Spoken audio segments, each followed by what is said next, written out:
Hello everyone. Hello, hello. Welcome in, welcome in. Hi SK. Hi Psycho. Howdy, Uh howdy, howdy. SK, you're gonna have to ask that to yourself. Not to me. Nope. God, I wish I knew how to be as cool as Elf. Girl, don't even start. Have you met me? I'm Have you like the met most uncool me? person in the universe. Have you met me? Hello? Yeah, Mr. Doctor Cool Guy. I wish being a doctor was cool. Being a doctor's super cool. It's being a medical slave, that's what it is, okay? I don't want to hear Well, alright. it. No, I don't want to hear it. Fair enough. Alright, let me pull up everything. Oh gosh, I have too much. I have too much. Is this it? Is this it or is this? No, this is not it. Heck. I don't think this is it. I don't think this is it. I have lost my opening and ending thingies. Well, yeah, I know what you mean. Yeah. Yeah. Surely it's somewhere in your Google Documents. It's somewhere there. I'll find it eventually. You survived touching grass? Heck yeah.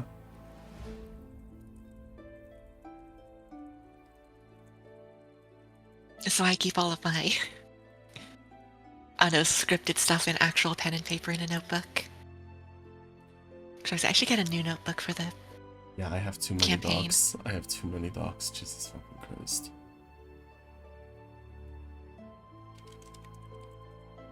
I'm gonna order that right now. Hell yeah.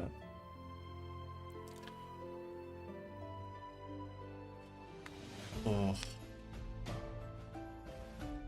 Where is this? Where did I put it? I hate having to go into each of them one by one.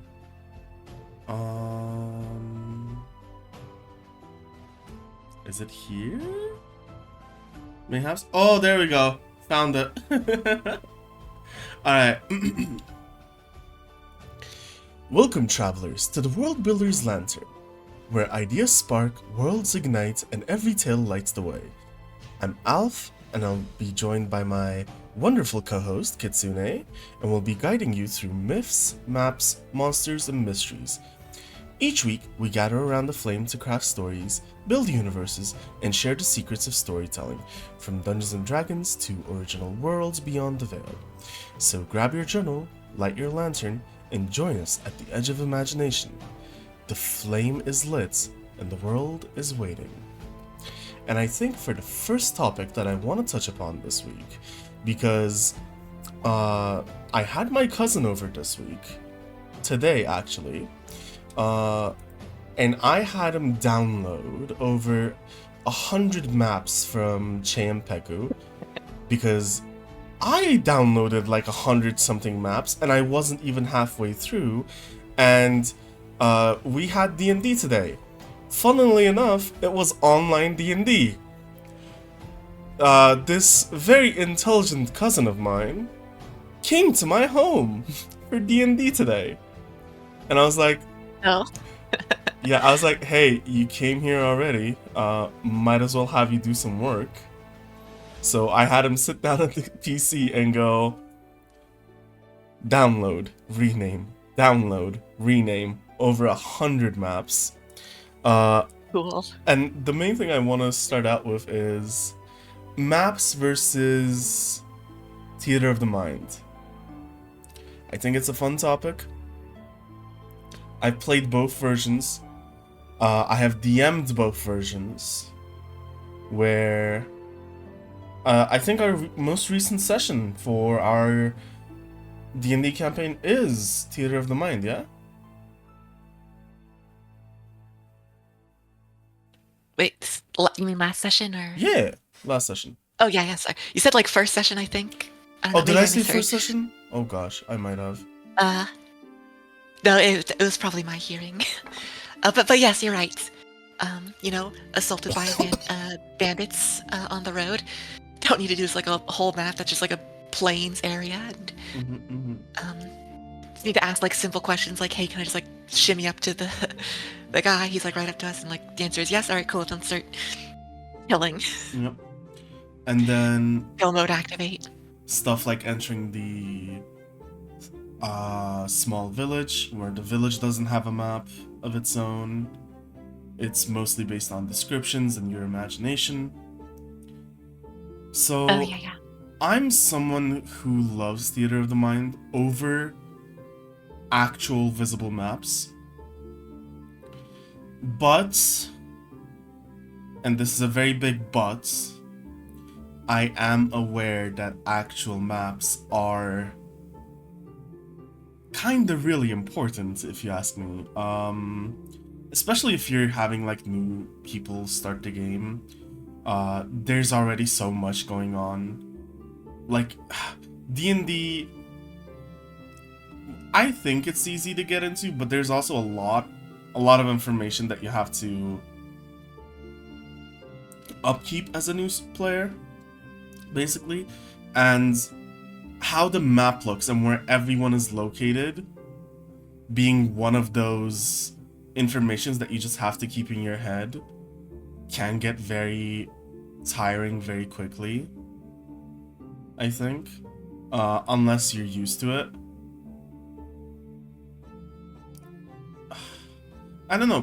Personally, I prefer Theater of the Mind, but I also love maps. I love playing on maps. I love DMing on maps. It makes DMing easier. It also makes playing easier because I don't have to ask the DM constantly, oh, what's next to me? Oh, what's it? What's here? What's there? You know? Yeah. What's your take? I mean, I always just go for Theater of the Mind if I can't do otherwise, because it's just like, maybe I'll just have like an image of like a main city, but like, you know, road stuff or what is it? Or like small villages. Like you never really need it. I don't think like an image adds too much. And you know, maps are for, I think, dungeons / combat. Times where you know, knowing where things are just always is very important. Combat is like the important one for like positioning and ranges. Especially when, you know, the players themselves can like see the ranges for themselves. They don't have to constantly ask the DM like, hey, is this guy within the 300 feet that my longbow can shoot or something like that. You can just easily see, so you don't need to like talk over somebody or like, you know, you can like plan out your turn during somebody else's turn because the information that you need is all present there. And so in return, I use maps for that, where things like that are important. And I don't really use maps for, you know, just like the basic RP stuff. You don't need to know like the exact positions of things or what's going on. Yep. I don't need to know how far I'm sitting from another bar patron to go up and talk to them, basically. Like you don't need like what the tavern, the inside looks like, and like tokens of all the patrons and where they are. Like it's fine enough. Unless there's there a are bar a little fight. bit of Unless there's a bar fight. unless it's planned. Yep. Although I will say sometimes I do add maps for situations like these.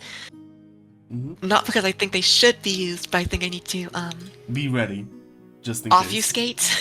Yep. So that my players don't just say, there is now a map, and that means there is a fight.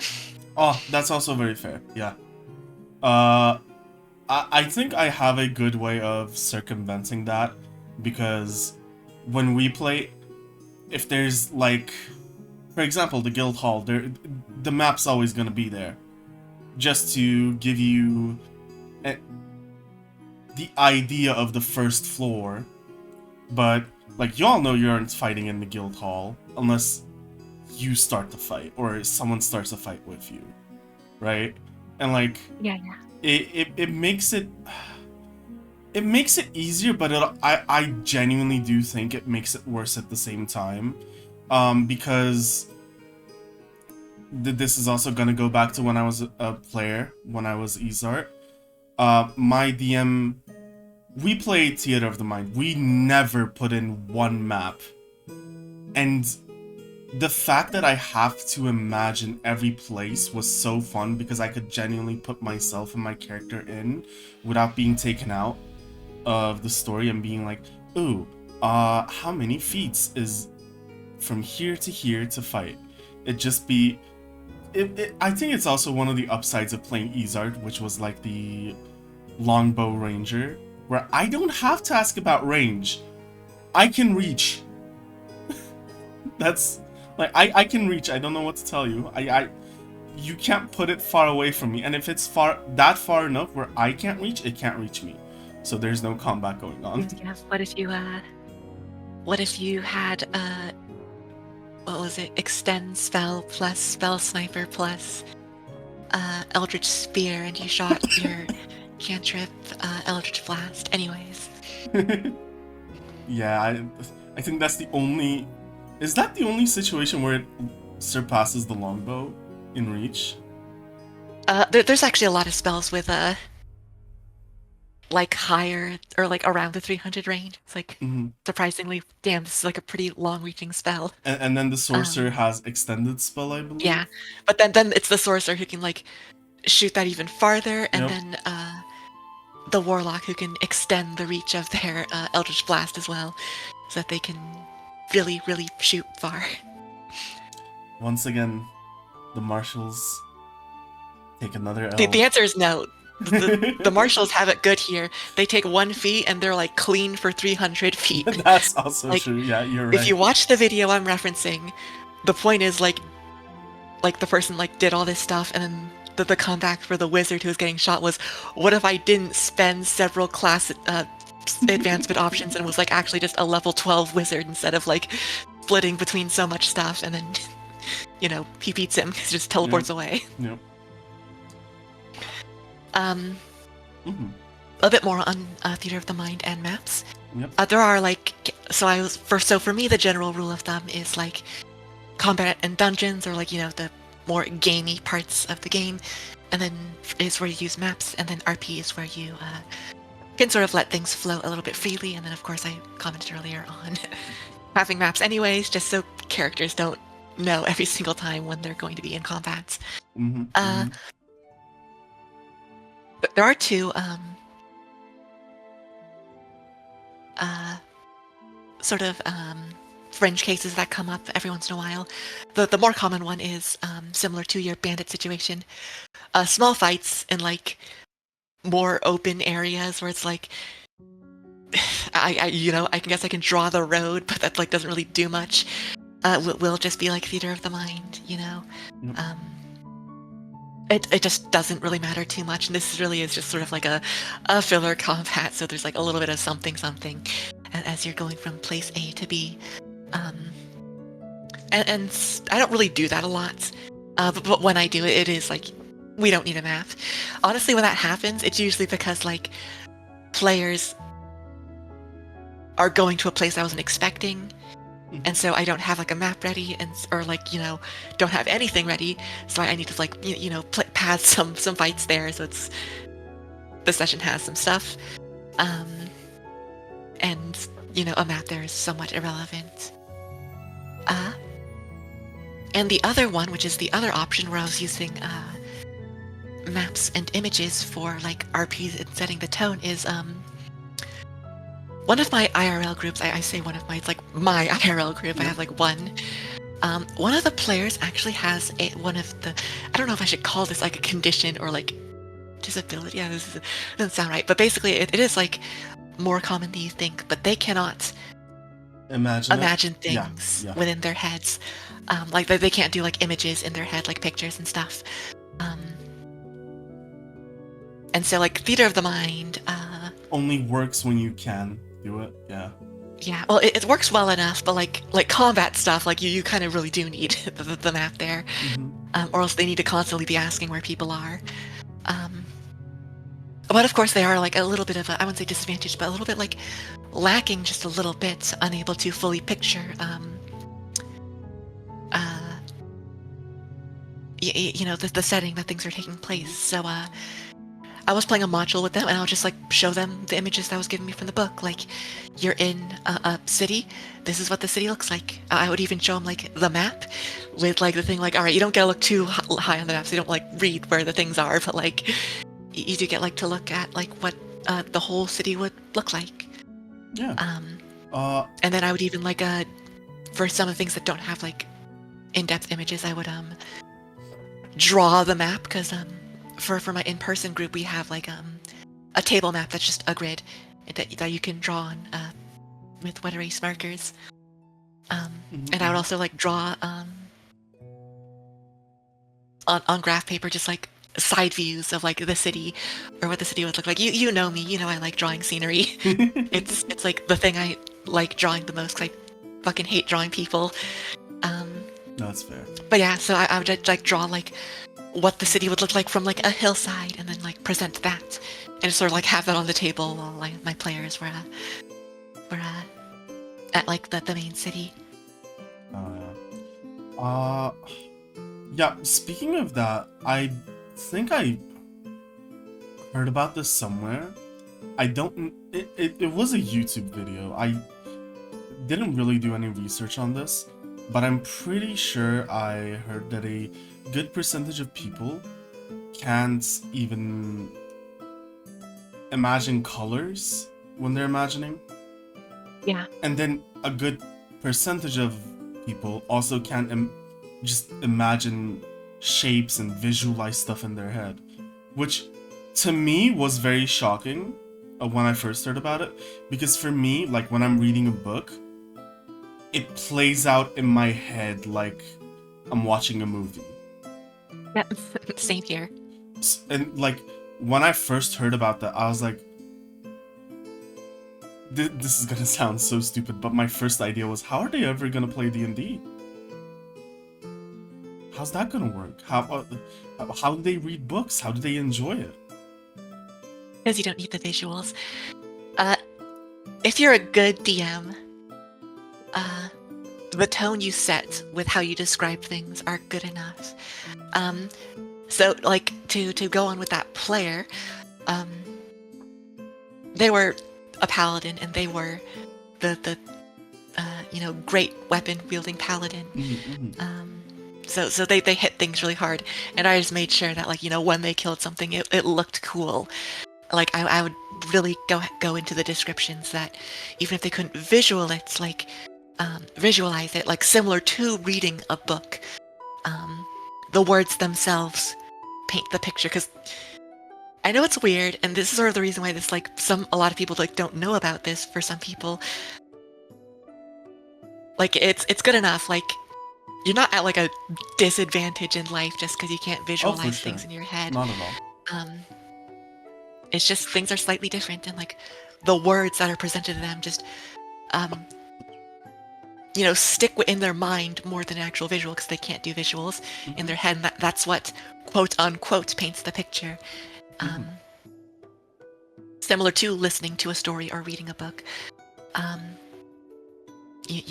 It's weird because some people do visualize things, but like the words descriptions do the cool stuff. Like I can tell you a cool thing that happened in a D&D campaign, and that would be like, yeah, the words are painting the cool picture. How I described how cool it was, where I lit my sword on fire and sliced this zombie in half that was like trying to take over the village. Words are powerful, so just descriptions. That's true. Work perfectly fine. Well, like even when you say that, like when you're describing the situation, it's playing out in my head. I am visually seeing it in my head, and like it is hard to grasp that some people can't do that, but it is a condition, and it is more common than what some people think, apparently, from what I've learned. So I guess for those situations specifically, yeah, you definitely need maps and like really good descriptors if you don't have maps, for sure. You can't be vague about it. You can't be vague about the situation, or they're just not going to see it or like be able to think about it. So hi Yeah. Jera, welcome in. Welcome in, welcome in. Hello, Shiro. How are you doing? Apparently you're huge, kid. I always am. Huge. Good old 3x3. Uh Merry Christmas, Jera. Merry Christmas.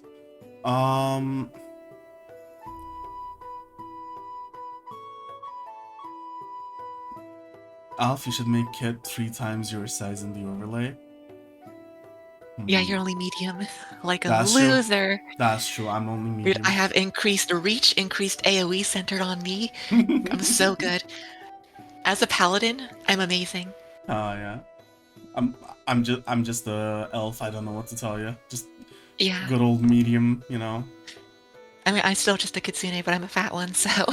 Jesus Christ. Uh, do you have a topic? Of course, Oh yeah. we're going on to kitsune portions of this. Mhm. And so I would like to ask questions to you, Alf. Something I would like to know from you is, what is your, I was gonna say, what was your, like, introduction to D&D itself, or, tabletop in general? Of what's, like, your story with it? Like, did it just happen? Were you, like, introduced slowly? Was it, like, over the course of several years? Were those, like, little bits of it until you finally decided to play one day? I would like to know. For me, TTRPGs came like a slap in the face. Um, here's what we do with friends. We would, as you know, the world of Karael is a long time written world. I've been writing this world for over 10 years.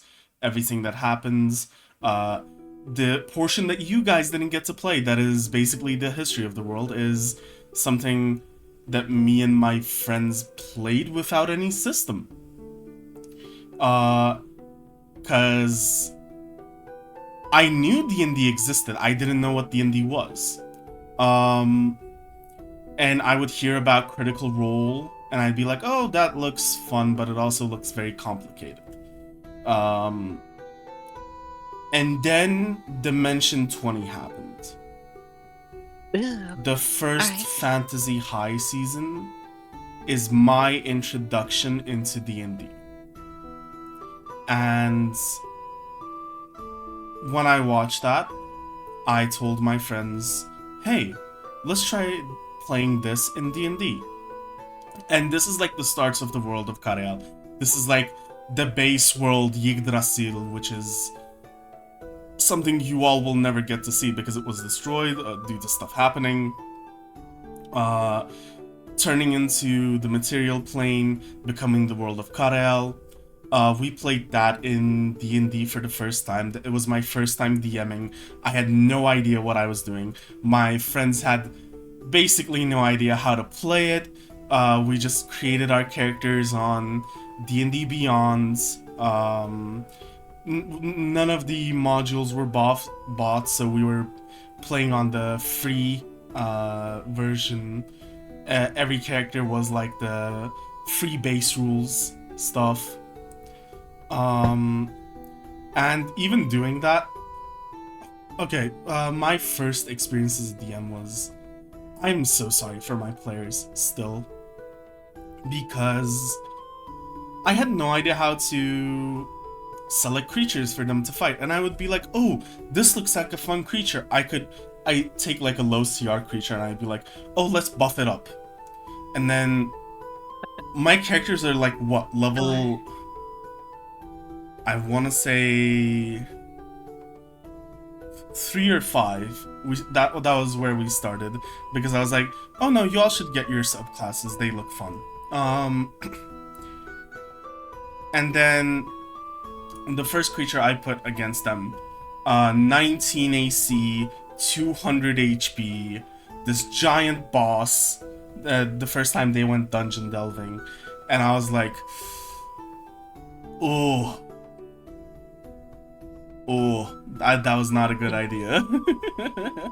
It's a conflux of poor choices, but also like Yep. you got to make those bad decisions to learn from them. Yep. That I is can't very say true. my first DMings were good at Yep. all. Yep. Uh, but Uh, yeah, and yeah, like I think 3 of the 4 people in that campaign died in that fight, and then cool.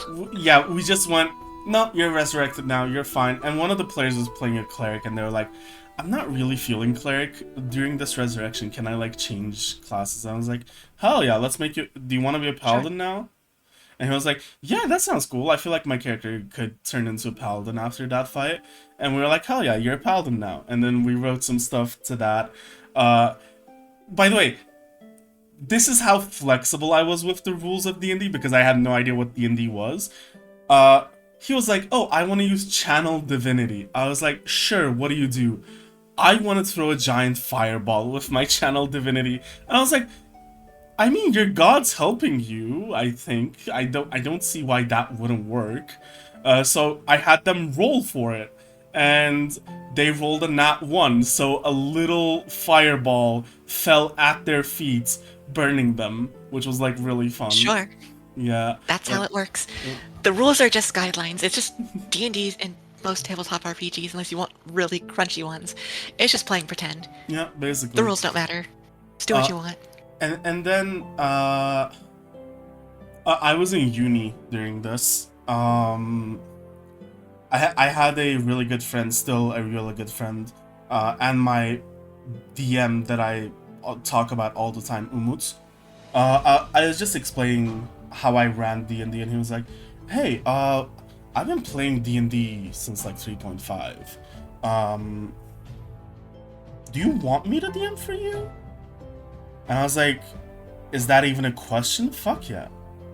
And then, Yeah. uh, that was when I made my first character, Rudius, the fella who basically played a campaign to get out of the Nine Hells.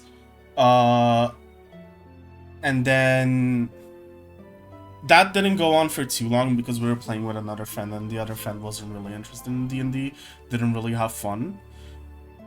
So then we started playing the Izard campaign, which we are still playing, what, 5 years later? And I'm only level 7. But we've all, like, during that time, we've had one-shots constantly of Izard's potential futures. So I would see, like, the leveled up version of the character I had in mind and how my decisions during the main campaign would change those features and would change how Izard levels up. And I think around 3.5 years into playing that character, I started DMing again. Hi Chase, welcome in. Thanks so much for the follow, thank you. And then from there, I played a lot with my IRL friends, where I was DMing, and that's where like the dark ages for the world of Karael happened. No, not even the dark ages. You guys are playing the dark ages right now. The pre-dark age era, where Yeah, like yeah. gods still existed on the world of Karael. Well, no, Like not medieval, I existed. guess, technically in history. Yep. Or like it was fine-ish, just, low tech. And then bad thing happens, then those are dark ages. Yep. And Basically. then fix after that. Hi Biz, welcome in. Thanks so much for the lurks. Howdy, y'all. And then from that position, we around a year and a half into me being a DM, but also having played D&D for so long and having written and played the world of Karael for so long, was when we started playing Adventures in Karael on stream with the whole crew. But my real introduction into TTRPGs and D&D in general is Dimension 20. It is Brennan Lee Mulligan. He is still my favorite DM. I love Abria. I love Matthew. I've now have watched their works. I really appreciate them, but personally, they will never go over Brennan in my head. Like the way Brennan DMs and how he has the character stories, but also the main stories run at the same time, and how he makes his worlds, his characters, everything is genuinely what I aspire to be as a DM. You always remember your first. Yep, basically. And yeah, Fancy High. Fancy High is my introduction to D&D, funnily enough. Nice. What about you? Oh, sure. Let me think for a second. I guess when I was still a kid, still in elementary school, I believe,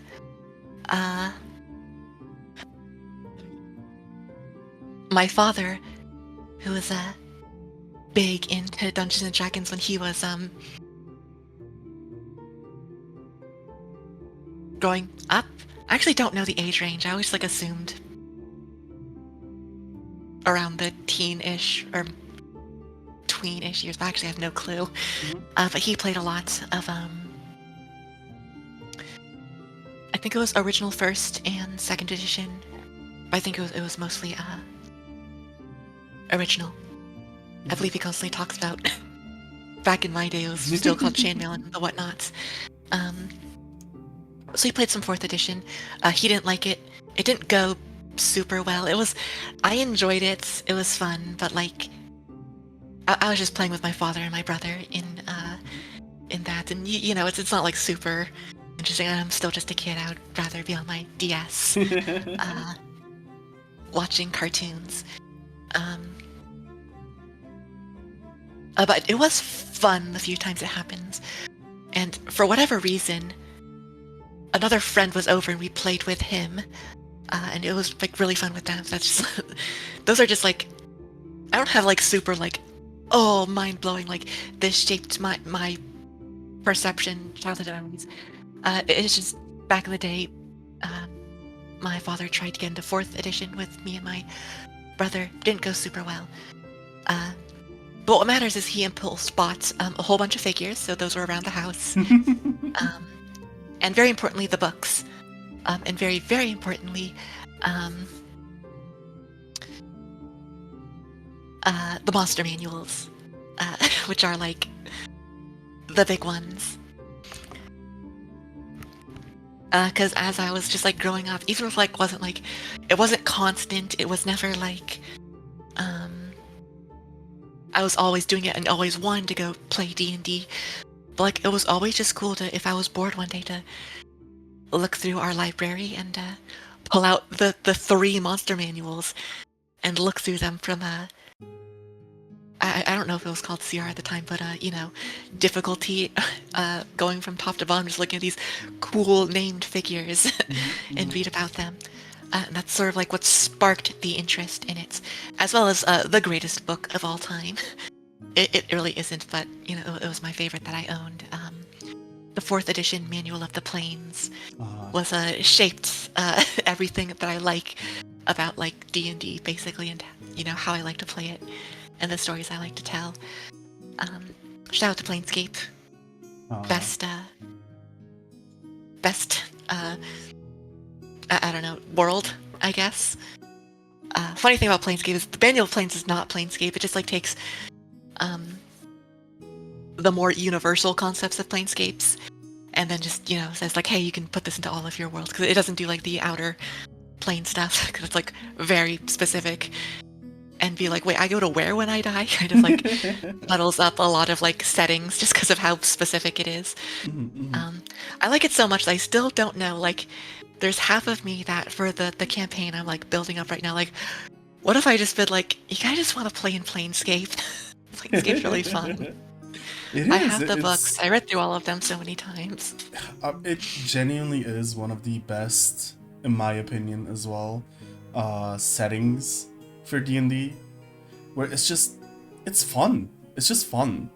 And, like, Yeah. you can basically put almost anything in there, and it works. Yep. It's. I have the settings books. I have the monster manuals for it, and I have the the campaign for it as well. So like, I'm all good, and like running something there that can be completely original too, because I have just like the groundworks basically, like, so I don't have to like make up a bunch of stuff on the fly. Gotcha. I only need to half make it up. I think we talked about this in private conversation too. One of the things I think both of us love to do for one shots is we find this like really fun creature in any Yep. of the monster manuals and just go, okay, you're the subject of my one shot now. Everything's gonna revolve around you. Believe it or not, for the last one shot, it was in fact the Time Dragon from the Mort's Planar Parade book, because I think it's really cool. Yep. I think for my next one shot, that isn't going to be set in the world of Karael. I have seen some of the creatures from Zamans, and I'm just like, oh, I have to run those. Yep. I have to run those. Also, Loot Tavern, please, I want the PDF. Come on. I know it takes time. Release the book. Gosh dang it's you. It's probably going to take a lot more time, because like, yeah, 100%. You know, within the 24 hours, they passed like 5 stretch goals or something. That's like so much stuff to like, now that needs to be put into a book. Yep, exactly. And like, I am so excited. Especially like, I saw some of the stuff that they're adding where the species Djinns, they're basically adding Djinns as a species where they're calling it G. And I'm like, oh, that sounds so fun. And like, honestly, the new class, the Gunner class, the subclasses look so good, and the class itself looks so good too. I am so excited for that book. The moment I get that book, my entire campaigns are going to change, because it's going to be like, how am I inspired from this book to now add to my main campaign?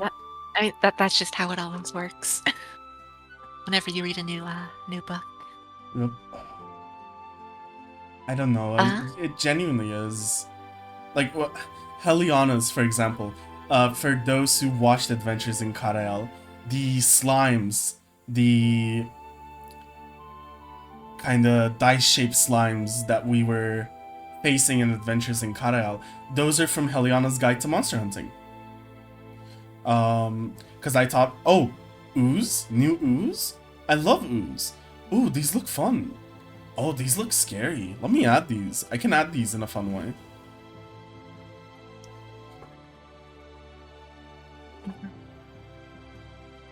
Oh, so, I guess back to my, how I got into D&D was sometime in, it was either 2017 or 2018, around that time frame. Crit roll's been a thing for a little bit at this point. I think it just got popular around this time. I don't know for certain. But what matters was several Let's Play groups that I was watching all at the same time basically decided to have D&D stuff. And most of it was bad. Yeah. Not great. Not a lot of people wanted to. But there was one that did stick with it. And it was my favorite. And I stuck with it for a while. And I will say, so that was just like the lead up. Basically, around this time, I watched a lot of D&D content just because everyone just so happened to be like running it. And that got me into it. I was thinking about playing it, wanting to play it, and you know, like, hey, my friends are a bunch of nerds. I'll just like pitch to them. You wanna play? I'll DM it, and then we played. We've been playing ever since, and that was basically how it started. I think, including me, a lot of people really started playing D&D around 2019, 2020, where COVID happened and people Oh needed yeah, a yeah. way to be socially active, even though they were stuck at home, and they were like, what can we do? Because getting into a Minecraft server is getting boring now. And they were like, well, D&D's getting popular, let's get into it. Yeah, yeah, yeah. Yeah. COVID was like, Anyways, that's my story. yeah, COVID was like really big, I think, for Genshin becoming popular. D&D Uh, got a very big surge in players, I believe. I'll push back on the Genshin thing. I think it was like literally good timing because Genshin came out and was popular like Mhm. months before Really, COVID happened, and for then me, it was COVID where I met Genshin. So yeah, but like it was still like riding its popularity from just being new and good, yep. and then it sort of got prolonged just a little bit more because of COVID was like, oh, well, what was a recent game that came out that people are talking about in Genshin, and there you go. Yep. See, I Uh, loved Genshin for such a long time, and I will say this: Genshin, the world is like really nice. It does feel like it could fit really well into like a D&D campaign, right? Where it would. it's like just a solo player campaign where everyone else is the NPC, but also it's like really really nice. The only issue I had with Genshin, what made me stop, was the updates were really slow, and I think this is still a big complaint from Genshin players. The end game is just non-existent. I think that's an issue for most, if not all, Hoyo games, where it's just like, where's the end game? I have built my character to max stats. Though I will say this, ZZZ's dungeons, I don't know what they're called. I don't remember right now. But I Hollow feel Zero, right? yeah. Hollow Zero, I feel like is such a better end game than anything that Genshin or Star Rail had. I didn't play Yeah. Honkai Impact 3rd, so I can't really comment on that. But ZZZ's been doing a good job on the end game, in my opinion. And they had more stuff. It's yeah. Hollow Zero is like a fun sort of thing. The tower is like the challenging sort of thing, although it's kind of its challenge is like really weird for like how the game itself is set up. Critical nodes are interesting. Mm-hmm. They were good like end game stuff until I think Deathly Assaults came out, which is like the new main end game thing. Mm-hmm. Just because it's a little bit more challenging and like puts critical nodes to like more of a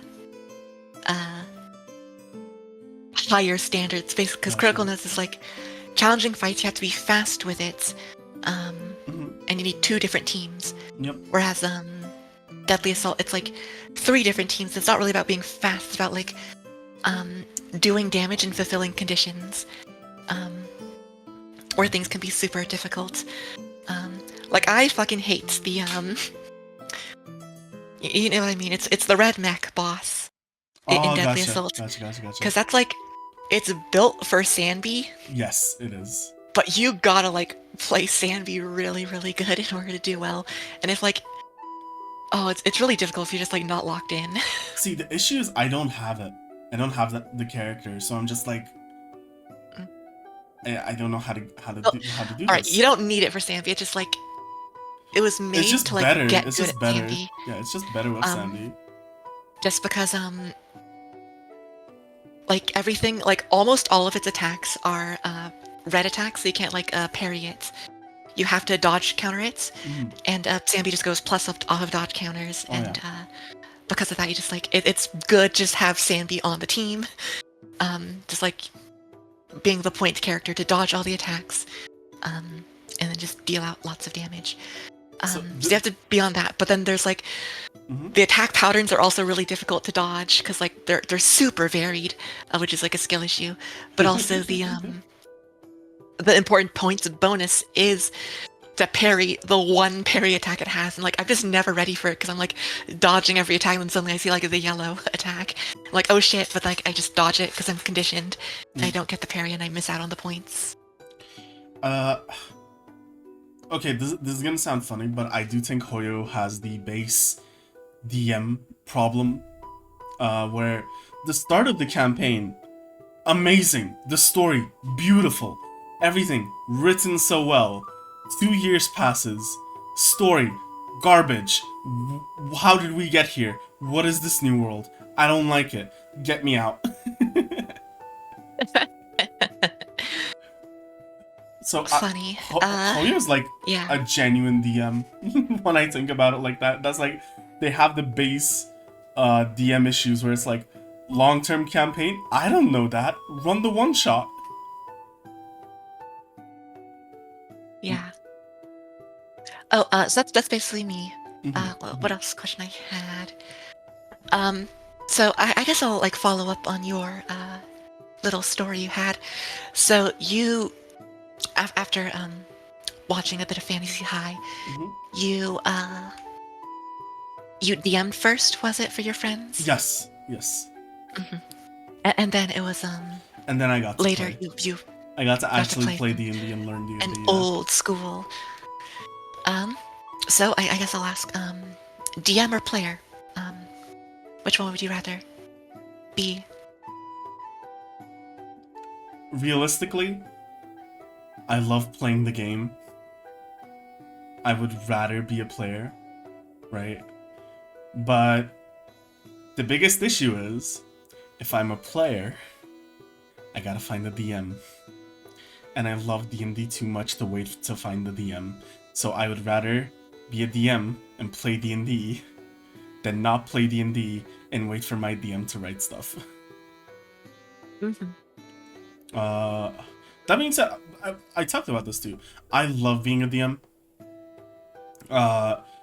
Writing worlds, seeing my players discover stuff in those worlds and traverse through those worlds and their decisions and their RPs. For example, the last session, the RP between you and Rhea, genuinely beautiful. I was sitting back going, this is so good. This is so good the entire time. I muted myself and I was just like, oh, so good. I had to say it physically. I had to get it out. And like, I love seeing that. But there's also a part of me that goes, I wish I could interact with that situation right now, but I can't. Because Gotta create the DM PC. that's also an issue. Like, when I create a DM PC, I make sure the PC is... How do I say this? The PC doesn't make any story relevant decisions, right? Yep. And at that point, I would rather not have the DM PC. Because they're just there. You'd rather make important decisions. Yeah, they're just there to be... For me to be able to play combat, basically, and I already played a combat, and like, by playing the enemies, I don't need a player character to be in that combat. I would rather create fun puzzles for that combat, or like have the creatures in that combat try out fun, weird, different stuff where actual PCs can't, because their stat blocks don't allow it. While this weird bandit mage guy is a bandit, but also has level 3 spell slots for some reason, and is like, ooh, how can I...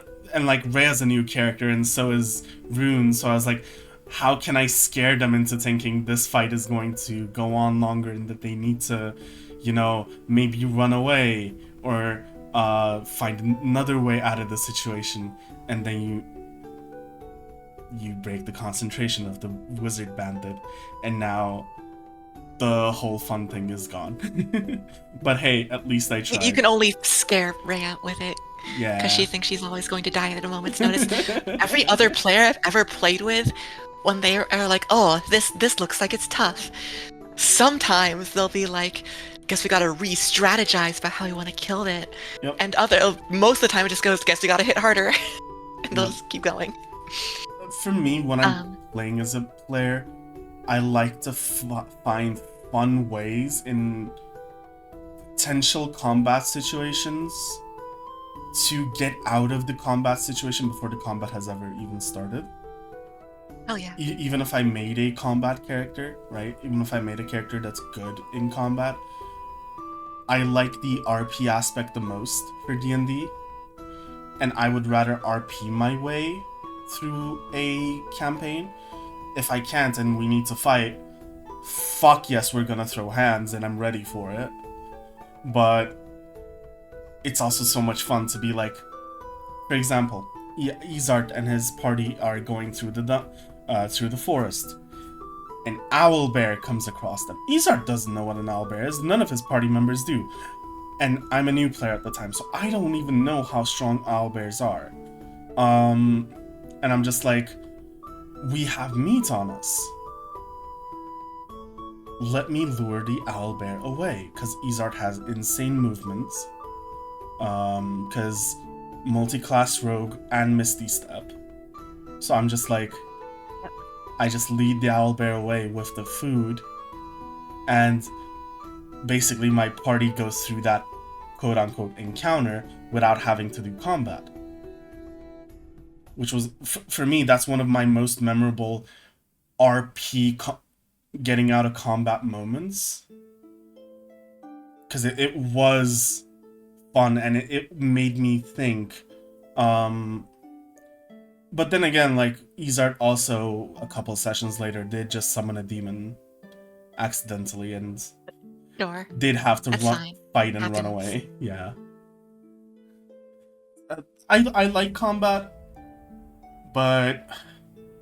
You don't have to give props. D&D combat's basic as fuck. Yeah. It's only interesting when the DM makes it interesting with something Exactly. out of the ordinary. Exactly. So I prefer RP over combat any day. I would rather RP my way out of a situation or like anything realistically than draw my sword and go bonk. I guess I just say I prefer more interesting combats where there's like elements either with the terrain or the specific thing I'm fighting to just put me on my toes just a little bit. Mm-hmm. In terms of that, I don't like. In terms of like RP over combat, I like both, and I think both should be a part of it. So it's nothing wrong there. And it's just like depending on who I'm playing, if I'm going to try to talk something down or if I'm just going to draw my sword and kill it. That's very fair. Let me shoot the question right back at you. Do you want to be a player more, or do you like DMing more? I don't know.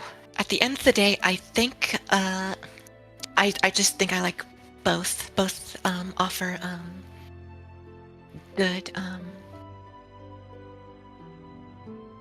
like good opportunities. Like I enjoy building the world. I like making the sessions and like adding cool stuff that you can't just do out of player because you can't just create the world. You're like you don't have that much freedom. You do have some freedoms, but not that much. Yep.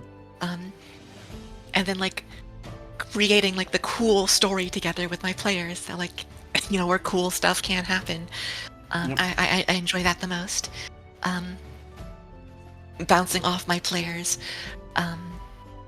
with their wants and sort of the stuff where I like what they want and also in the world I create that can allow for such things where we're just like everyone's just having such a good time. I think it's really fun. Yeah, 100%.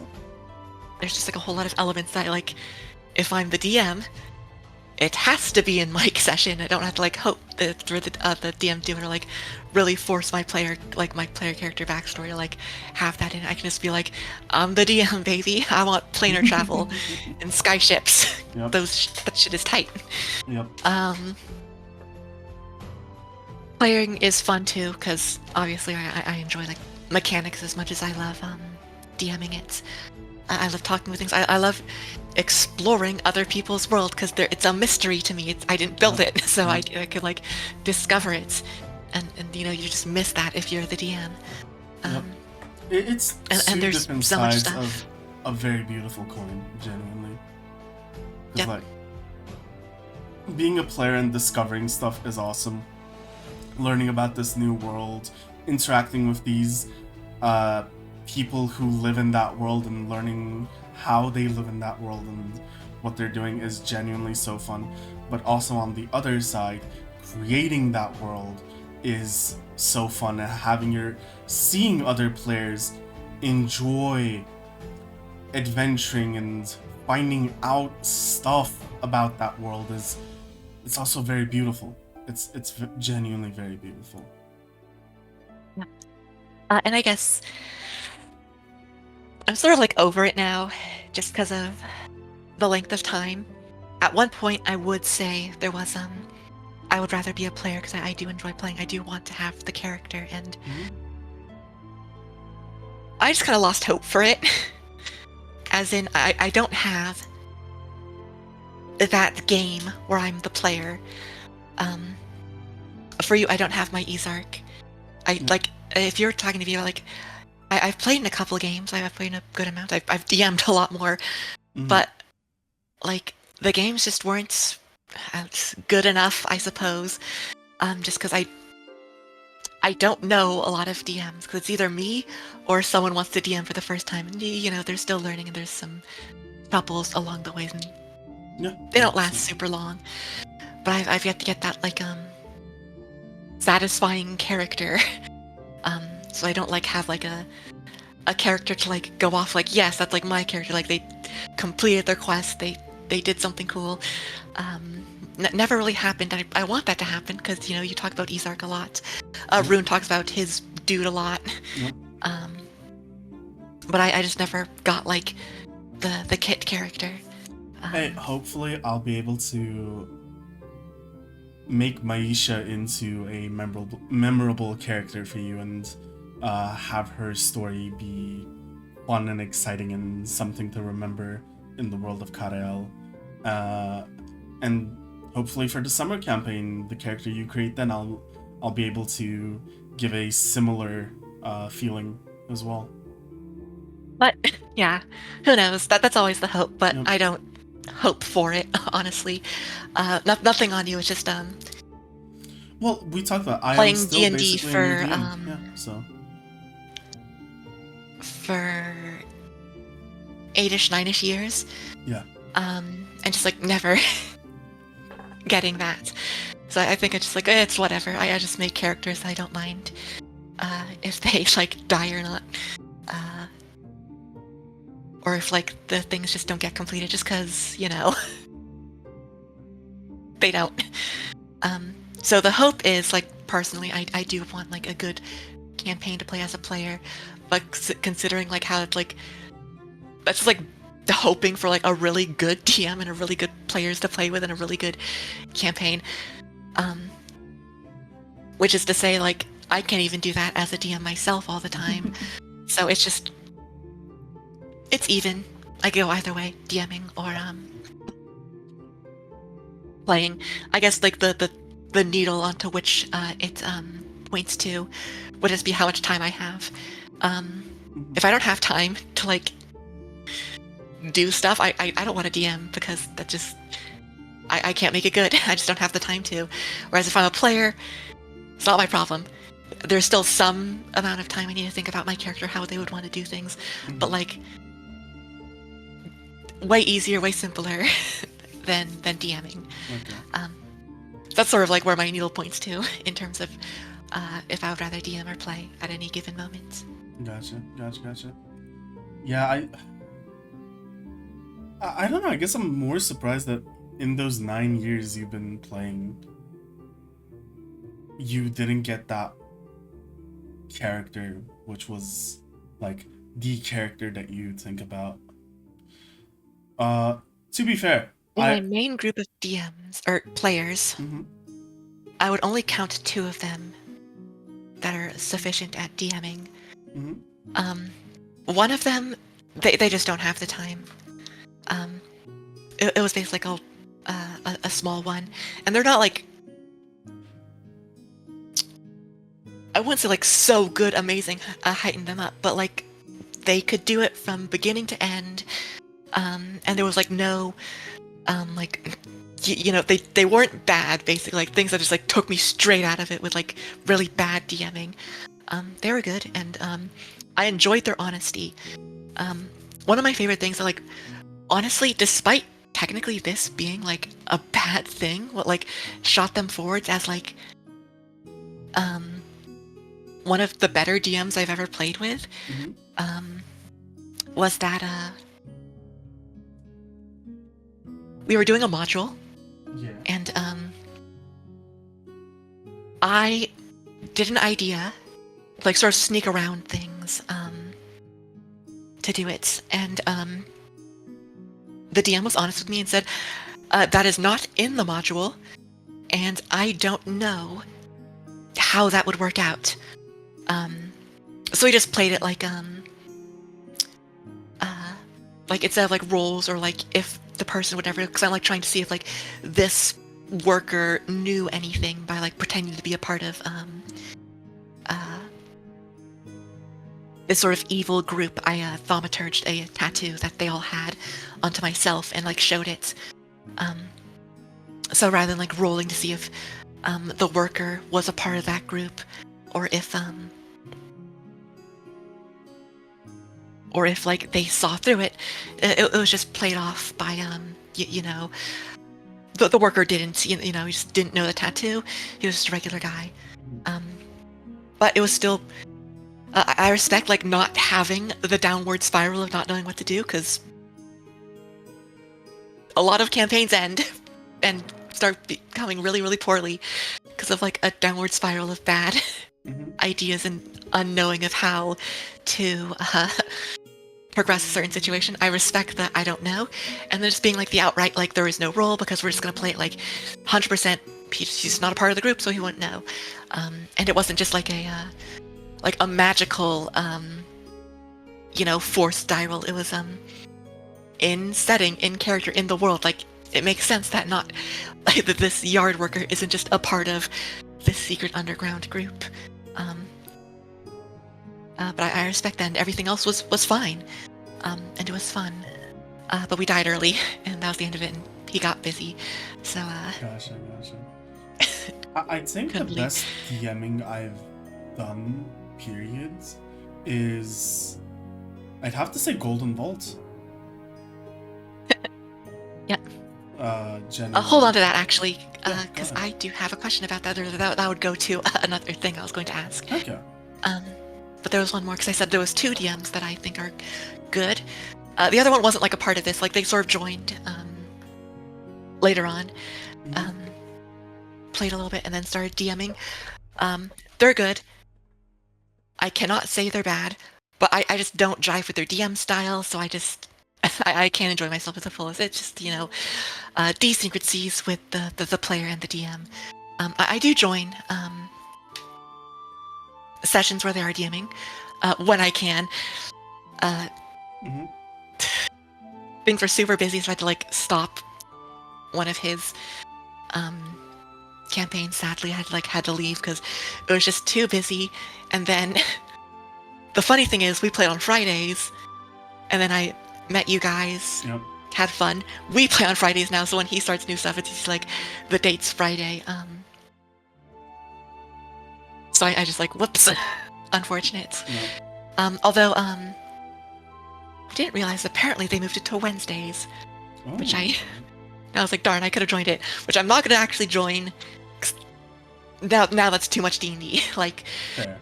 It's the Pathfinder 2e, it's your thing, it's my thing, and then it's your thing again this summer. So, you know, I think I have to not do anything D&D for sure. Keep it to that.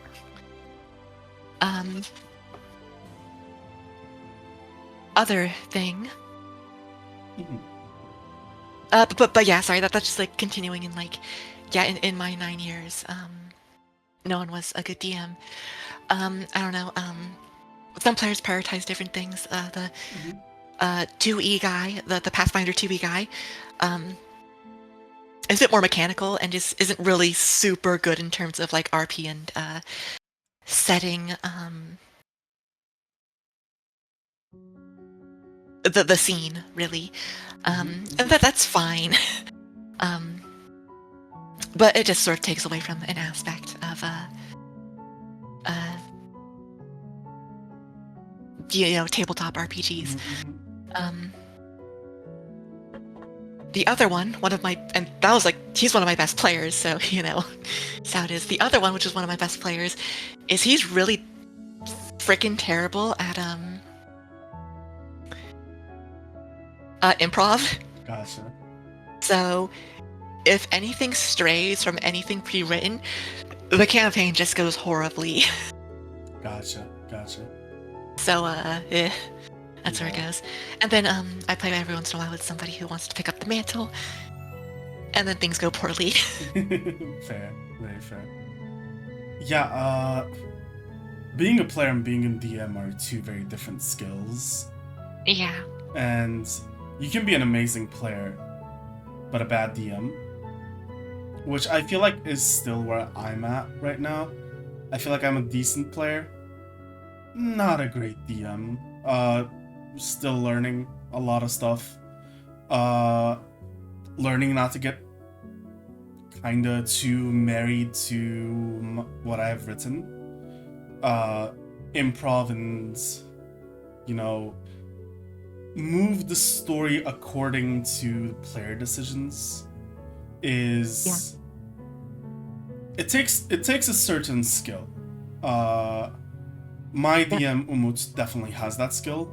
I would say, still developing that skill. That's so funny. This is DM advice from Kit for new DMs or people trying to see DMs or just like want advice in general. That friend who's really bad at improv, I used to just be like, all right, you just gotta, if you can't improv well, you just gotta be like really, really good with your writing. Like, you just gotta write a whole lot more. And like, oh, if you like writing, you're good at writing.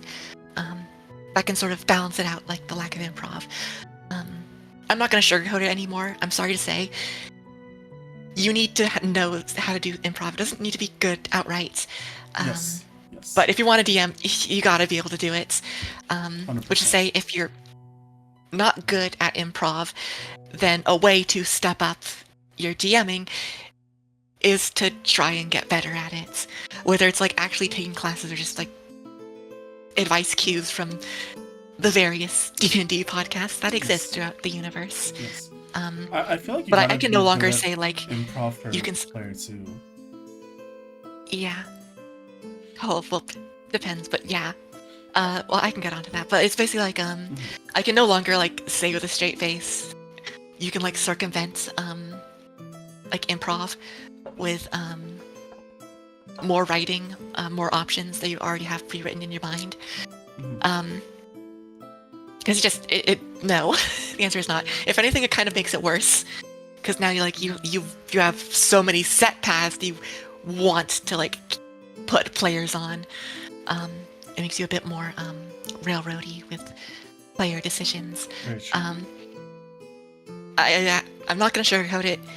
If you're bad at improvisation and still want to get better at DMing, learn improv. 100%. That's just how it works. For players, yes, but there's always a bunch of, since players is a group thing, improv or like sudden decision making can be done from other players in the group, so you don't really need to do it. And if anything, it's the little situations where the player that's bad at improv is caught alone and is forced to improv, and they fucking blow it because they're terrible. Yep. And it's so funny. Like, it is good. The one that you know is Rhea. Oh, yeah. Because she'll have to lie, and she is terrible at lying, and everyone is just bursting with laughter. And, like, it's, that's just how it is. A consequence of her own character. And I don't think that's bad. I think that's really funny. I think that's a good time for the table. 100%. And bad improv player is what I'll call him now, the one you don't know, happened all the time. The funniest moments of where he had to lie, and the even funnier moments was when the guards he was lying to failed their insight checks. So they believed it. Oh yeah. It was the greatest. I'm gonna tell the story just because I think it's so funny. Yeah, So go we're ahead. playing Shadowrun, dystopian future kind of thing. We were trying to steal artwork. We cased the joints, got in. It didn't go as well as we wanted, so we only got away with 3 out of the 5 paintings.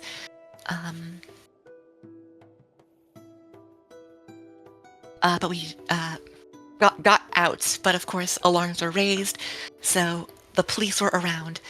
There were 3 of us total. One of us got away separately and just in like a different area. We're meeting up later, and the 2 of us are in the meetup area, which is a parking structure where I have my truck, and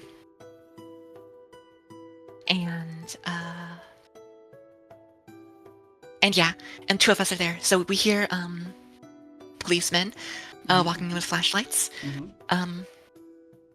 What I do is I slide the paintings under my truck. Actually, I think I slide it under a different car, and then went to my truck and sort of fiddled with my pockets, like looking for the keys, said hi to the officers. They didn't really question me too much because they didn't find me suspicious. And I entered my truck and sort of just sat there for a while. And my other partner just started walking away in like the other direction, which was hella suspicious. So like, of course, they stop him, they freeze him. And it goes, and we're on comms, all right? So it's like, why'd you walk away from us? What's happening? And I'm like, just like, all right, try to be hysterical, try to be over emotional. You broke up with your boyfriend, and like you're just like want to get out as fast as possible. You didn't realize there was police behind you. They said that, and they start poking holes and questioning him. It's like, so let me see if I get the name right.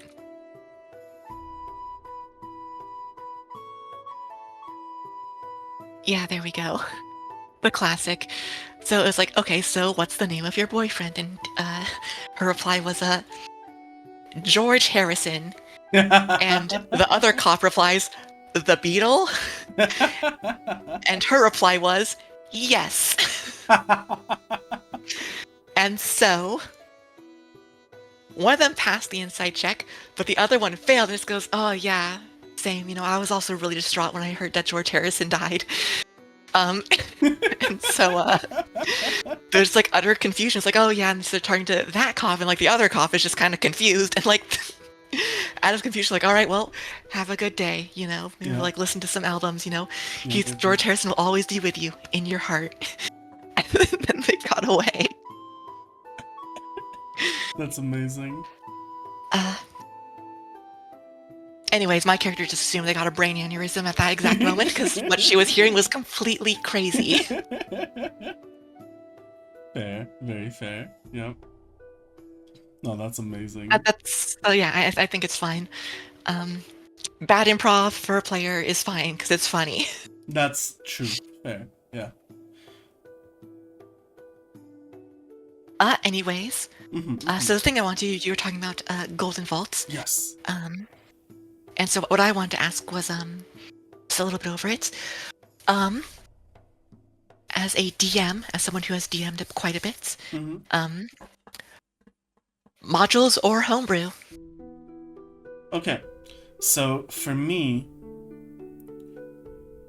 modules are easier because I can improv in them, because I already know everything that's going to happen.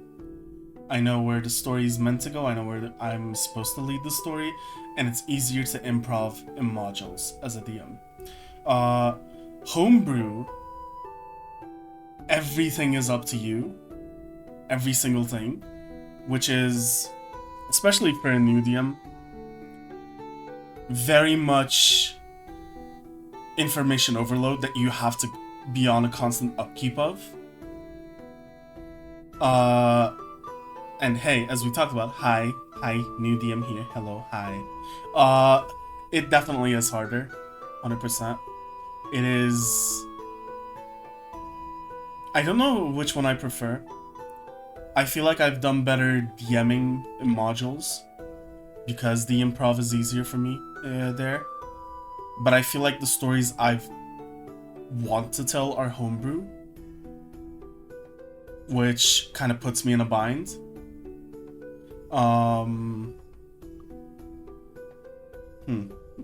That's actually a very good question. I'd say for new DMs, my biggest suggestion would be homebrew. Even though modules are easier, in homebrew you get a certain satisfaction of creating a world and seeing your players walk through that world, interact with that world, even change that world as they're playing through it, which modules don't give. Now, this is also going to be kind of counterintuitive to what I said.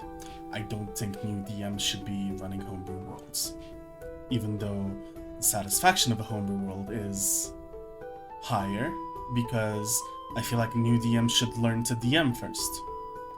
And this is also kind of me slapping myself in the face going, you're bad. It's easier to learn how to be a better DM in modules than to have to work through a homebrew world. So I do think that all new DMs should be running modules over homebrew. And I do think that I should also be running modules rather than homebrew to improve myself as a DM, but I won't. Because I love my world, and I love seeing you all interact with that world. Is it hypocritical? Yes, 100%. Is it just how I prefer to do it? Yes, again, 100%. I would rather not be the greatest DM, but see my players run through my world, interact with my world, enjoy my world. That's the biggest aspect. When I see you guys interacting with the NPCs, especially, I don't know how you think about it, but I do think I've gotten better with my NPCs and making them feel more real, more human, more lived.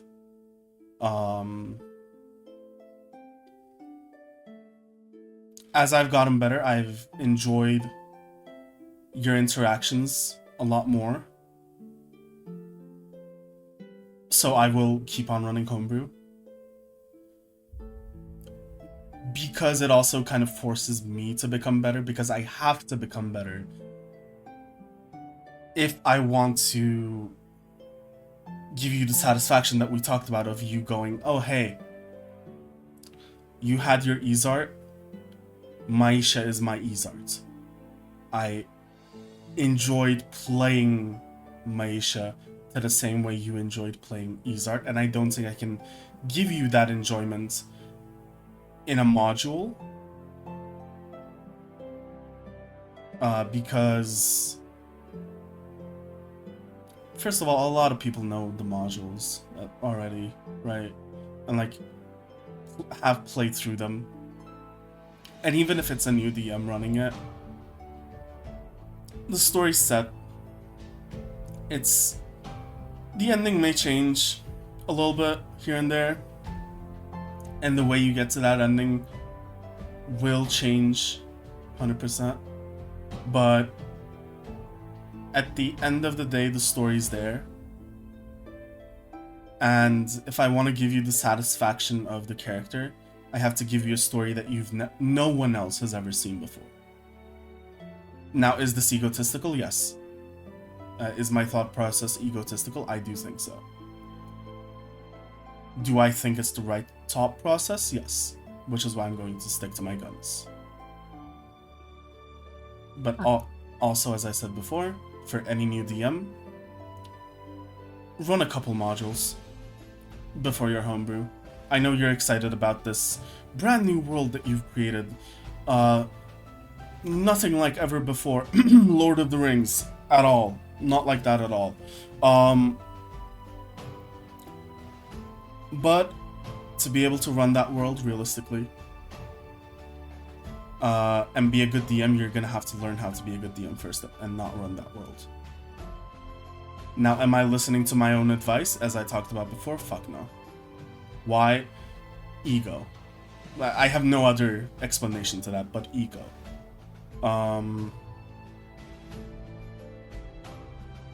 So, going back to the question, homebrew or module. For new DMs, module, even though homebrew is more satisfying. For more veteran DMs, I would definitely love to see homebrew over modules. Interesting. Because I completely disagree. Oh yeah? Let me explain. Let me hear why. I think there's no better start for a new DM than with a homebrew world. If you're a new DM with new players and there's no expectations, you should play in a world where anything can happen. Where if you're doing something wrong or you feel something isn't going right, you have the power to change it just right then and there. Because once again, most important thing for D&D is having fun, both the DMs and the players. And because if you're new, no one has the expectations. The DM is having fun because they're making the shit up that they think is fun. Mm-hmm. And the players are having fun because they're playing a game with their friends, more or less. Mm-hmm. With the zero expectation, they don't know what they're potentially missing from like watching crit roll or some shits, or like, you know, the structuredness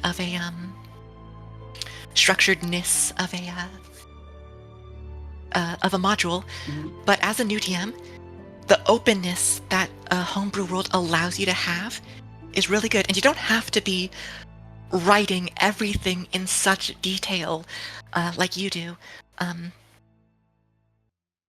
Because why would you? You don't need to, because you know that's the players are not gonna have fun. Or writing the vast history of your world isn't, you know, gonna be fun for your players. That's kind of a you thing. If you like it, sure, but if you just want to jump into it, jump into it. Make bog standard fantasy. Literally copy whatever D&D podcast you watched that got you into D&D. Whatever you want, just like hodgepodge things together. Hogwarts is right there, and Gondor is like the next town over. Who gives a shit? Because it's just about having fun. If you're new, you have this leeway to like create like sort of a bad world. Why is Hogwarts right next to Gondor?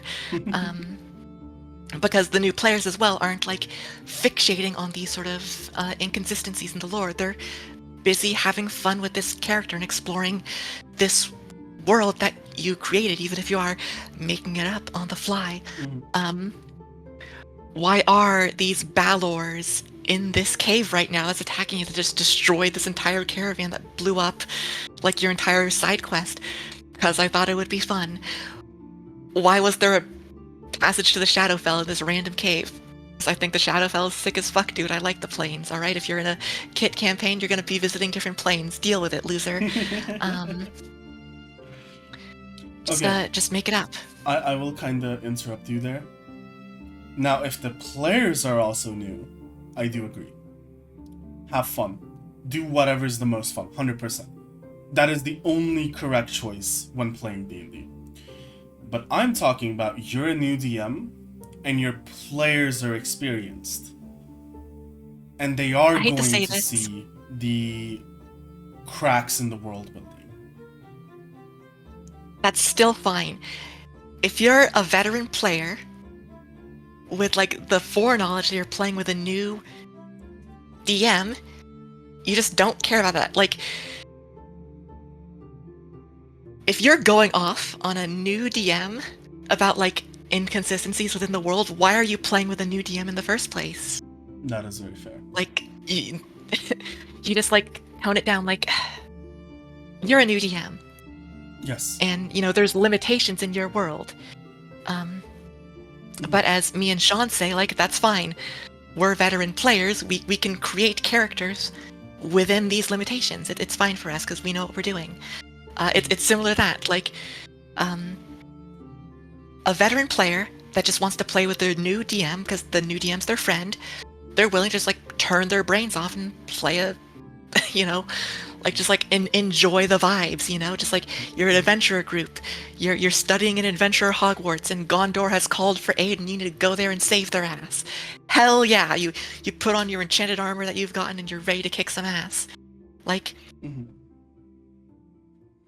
I know you see this as like a big thing in D&D, but like, there's a lot of players, a lot of good players that are really fine with just playing something bog standard and basic, where they can just enjoy it and have some fun. It's where like the most RP comes out, because it kind of doesn't matter. Like, you can just say shit and like, sure, it doesn't matter. As I said, this is my personal take, because I guess this is very tied to my ego as well, where I'm like, I have to create a good world. I have to have the world make sense. I have to have the players enjoy the world, and the world should be realistic to what the world's concepts are, right? Should be tied together neatly and not showing any cracks. This is definitely a more personal and egotistical take, and I 100% get where you're coming from, and I do think yours is the better advice. This is for player DMs like me. Even though you're new, you're very much a perfectionist, and you watch D20, you watch Critical Role, you've seen how those players have fun. You've had a great DM, and you had a lot of fun with that DM, and you want to give your players the same experience. My advice is for that. Now, The answer is still no. for me, Sorry right? to say. That's very fair. For me, that's where I come from. For your players to have a good experience, you have to know the vibes of your players and play towards them. This is a bit of a dig on you, and I try not to make it personal during the D&D podcast, but because you're so focused on your world and like the story you want to give us and giving us a good time, you don't give us like the small things that we actually want in a game. Focusing too much on the big picture. And because of that, you're kind of not playing to your players, and it's just a little bit not that feeling of your players being like, that was amazing, that was so good.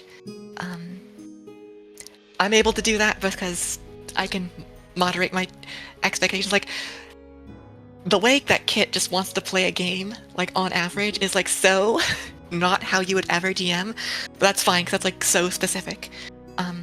But there are just some players that want something a little bit more specific, something a bit more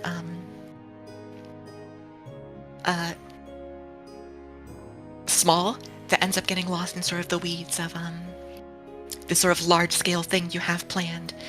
And I will say it's another bit of a weird thing with your DMing style, which is individual sessions are very, like, it feels like how you play it is this is just so weird. I don't know if I want to say this on the podcast. It's like not bad. No, whatever. We're in it. Yeah. It's the type of story where it's quest of the week kind of thing is how I describe it. You go on this like simple adventure. Something happens. It's interesting. Interesting stuff happens. We come back. That kind of stuff.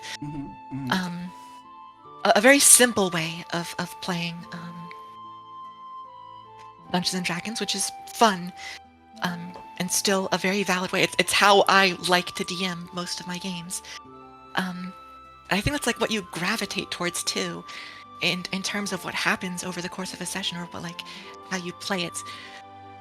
But I feel like you have this need of having this grand story, this grand arc that you see on D20 and Crit Roll. And it's just so counterintuitive of what you're like setting up for us, you know?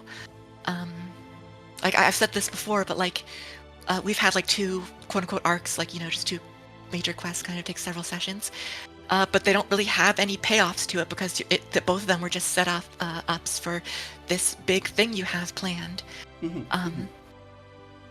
Your entire world has limitations, which is fine, but those limitations don't come into play because you're sort of edging us on this big thing you have planned, and it has yet to come into play. And if anything is limiting to your DMing, because there's so many holes that occurred for this world you have built, yet you're playing sort of on a quest by quest kind of basis in how you like set things up, that they just end up clashing a little bit more than I would like. I don't know if that's the word. They end up clashing, which makes the tone of like what you're trying to do for your campaign counterintuitive, I guess it would be the thing how to say it. You know, the good points of just having a campaign be like a quest by quest kind of thing, adventure for the party, and like an overarching the goods and bad points of an overarching adventure are at ends with each other, and it's sort of like a bad for both worlds kind of thing. Gotcha. Anyways, yeah, I'm gonna rewind a little bit because I was a bit more focused on you. Oh, no worries. If I'm gonna go back to homebrew and modules for DMing, I do think homebrew is good for new DMs because it's the most forgiving, because you just want to know how to do it in the first place, you know? A module is going to tell you like how to do it perfectly, but like it's not going to tell you the basics, it's going to tell you how to do it. I think homebrew gives you the basics. It helps improv stuff because there is no module to look at. It just helps you learn the basics of DMing, and everything that like you did wrong can be fixed instantly because it is your world. I think modules are a good for a middle point. Once you know the basics, you look into a module and run it, and you would understand how to like how other people would do it with words. I only got good at describing things because of Curse of Strahd and how it does so, because how it's all like formatted, like here it is. Here's everything the DM needs to know. Here's everything you would describe, and thus what the players would know at first glance, kind of thing. Which then in turn helped me become better as a DM. And I think that's like the process of how you want to do it. You can technically skip modules because that costs money, and not everyone has access to that. But I do think it should be like DMing a homebrew gives you the basics because it is the most forgiving. DMing modules helps you better understand how others do it. Because I wouldn't say they're perfect, God knows. That is not the case for a lot of modules. Yes, that is very true. But it helps you just understanding how other people do it, other people's values in terms of the campaign, and what is good and what is bad, what you would want, what your players would want. And that's what is good. And then after that, you do what you want to do in terms of just doing another homebrew once you've experienced all that. Once you've like branched out, you now can like write a world that is a bit more consistent, and still just have all the knowledge, all the basics that you've learned throughout the years, in order to DM well, and do your world justice, the justice that you want to do it, or do more modules, and like you can recognize like, oh, my players aren't going to like this, or hey, this module is kind of crap. Now that I'm reading it, let's put what I've learned, what I've experienced, and change it and make it more interesting. And another point that I would say, like where I disagreed with you, is modules being samey. Change the module. You can do whatever you want to do with the module. It's just the guidelines. That's what I do. Because once again, the players will always do something you're not expecting. And I appreciate the module is there so that I don't need to like know the details, and I can just focus on like some of the smaller stuff that I might know my players can do. But You said earlier that like, oh, modules, everyone knows the beats. Then change the beats. You can do it. A lot of modules allow you to do it. One of my favorites, I think I've said this before, but my favorite sort of D&D group or show, or however you want to call it, is called High Rollers, with my favorite DM, Mark Humes. And they did a campaign in Curse of Strahd. And the very interesting part was that a player in that group has already played Curse of Strahd in another D&D group called Dice Camera Actions with I don't remember his name. Does anyone know the name of that guy, the DM for Dice Camera Action? Because he's like an employee at, or was, maybe.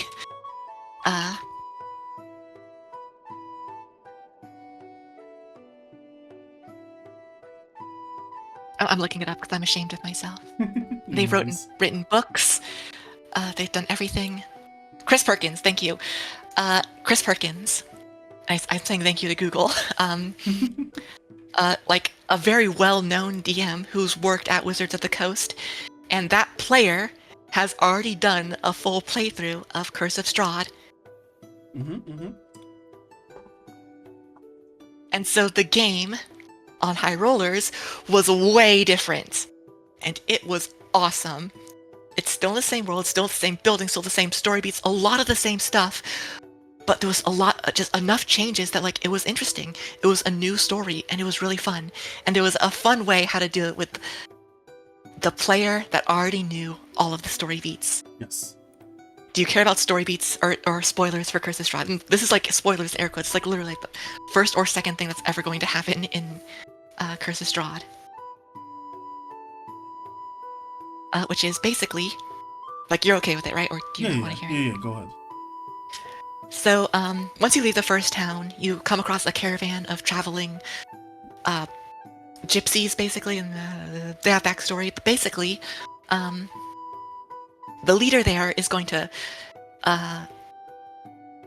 produce 3 cards, and they will tell you like where the three MacGuffins are that is needed for like the best ending, for best ending in air quotes. It's like the best ending is when like you understand the entire plots, which is why I think a lot of these good modules are replayable, because first of all the cards are random, so the places you need to go are random, and you need to discover, like, if you don't discover everything, then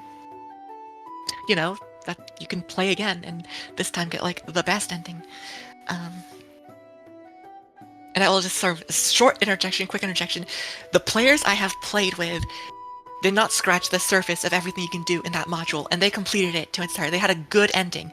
They liked it, and they are willing to play again, with more stuff to it. And I'm willing to run that again because there's just more stuff they can do within that module. Curse of Strahd, one of the better modules ever printed. Anyways, back to the stuff. So the main gypsy, produces 3 cards, tells you where the stuff is. And then there doesn't tell you exactly. It's like all riddles. You have to like constantly keep them in your mind and be like, hey, wait a minute, this place is like one of the things we heard about like 5 sessions ago. You gotta keep that in your mind. And so what am I thinking of? In this other campaign that has a player who already knew everything that happened in Curse of Strahd because they played it with one of the best DMs ever. They were in the scene getting the cards drawn. The first card gets drawn, and the gypsy woman gets assassinated by one of Strahd's henchmen. Ooh. A combat occurs. They're able to defeat the shadow that killed her, but she's dead. And so the player, who has already played before and has played a character who's a part of this gypsy camp, because they're like, because in his mind he's just like, I'll just be like more of a background character, I don't want to spoil everything for everybody else. Now the DM goes to him and goes, the deck of cards is now yours. You have to roll checks, become strong enough, and have character growth in order to continue drawing cards from the deck and discovering where the other items are placed.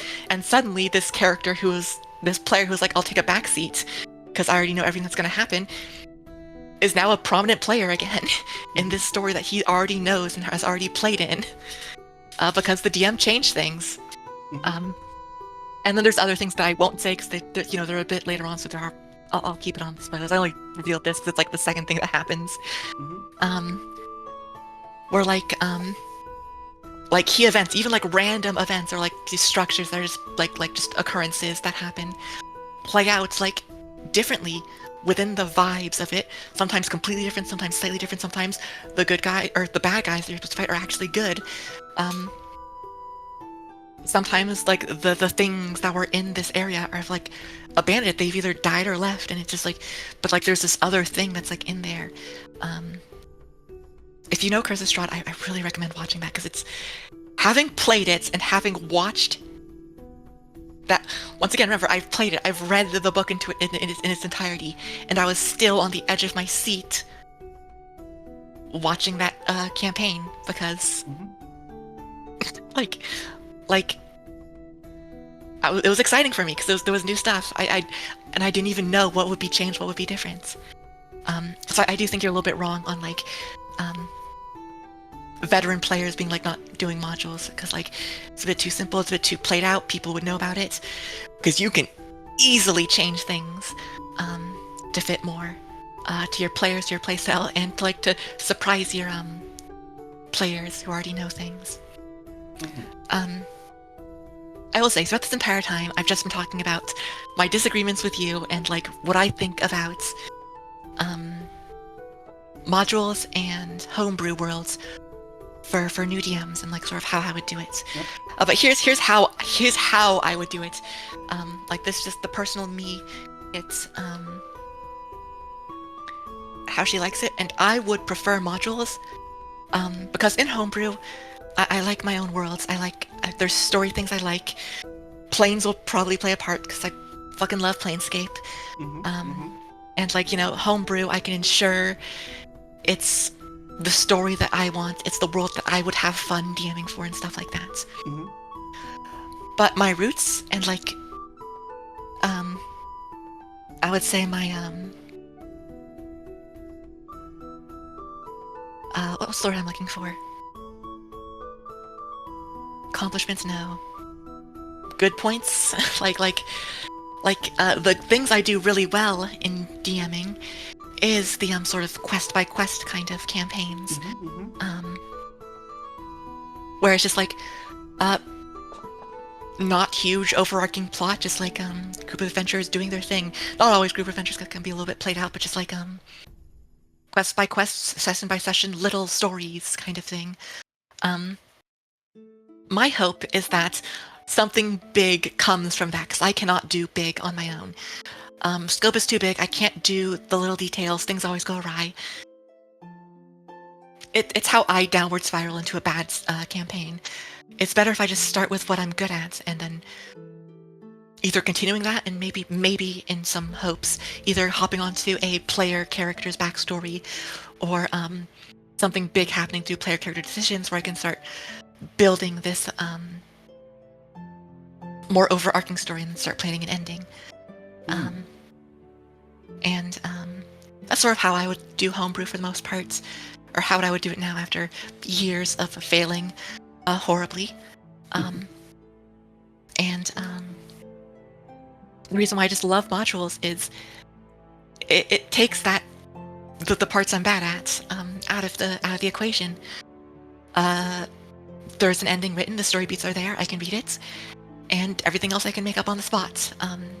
Things that I want, things that I think my players would like. And yeah, I think I said this before for when I did Tomb of Annihilation.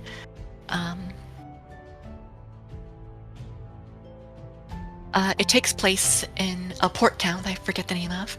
That's like the main city area, and there's like a bunch of adventurers there. And they're all trying to like find the same things that you are.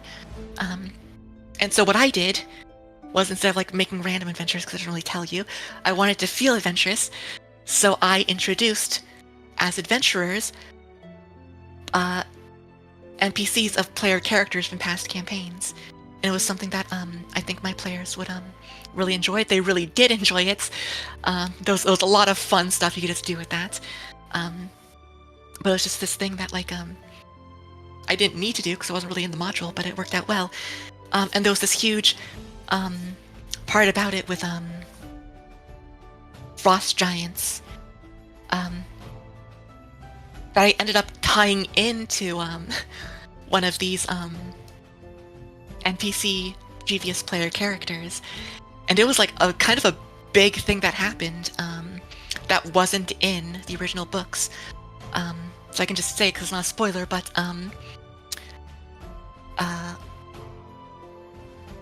so there's frost giants. This is the bit of the spoiler. They're looking for a artifact, and an artifact is on an NPC just in the world, in the module. You'll find them somewhere. I think it's like a random encounter, which is pretty funny. But just to lock things in together, I made it an NPC character. That was a player character from a previous campaign, and so that person had the artifact. The giants are looking for him, and the funny part is, and I thought of this instantly when you talked about oh, you did like one shots for the future of your character. I did that too with this character, except it wasn't like some grand like, oh, how do you see yourself in the future, like how strong is your character. It was definitely played for laughs, and the player like described his family. He had like 7 children, and it all accumulated with those 7 children going back in time, and they became random encounters in that campaign that the players could recruit to their guild, which was funny. But in the how I played it in Tomb of Annihilation is the group of children. They're not children, but like the kids from the future, who went back into the past, are searching for their father in the past, which is that character that has the artifact. So it's the giants that are searching for him, and the children, the future kids that are searching for him too, which was very interesting. And the funny sort of plot relevant moment that I had to like make up because it was in the module was the giants. They like board the giant ship. They had talked. They had a good time drinking with the giants and all that. And like, oh yeah, the person who has your artifact, their children are in the main port city, and they're also looking for him.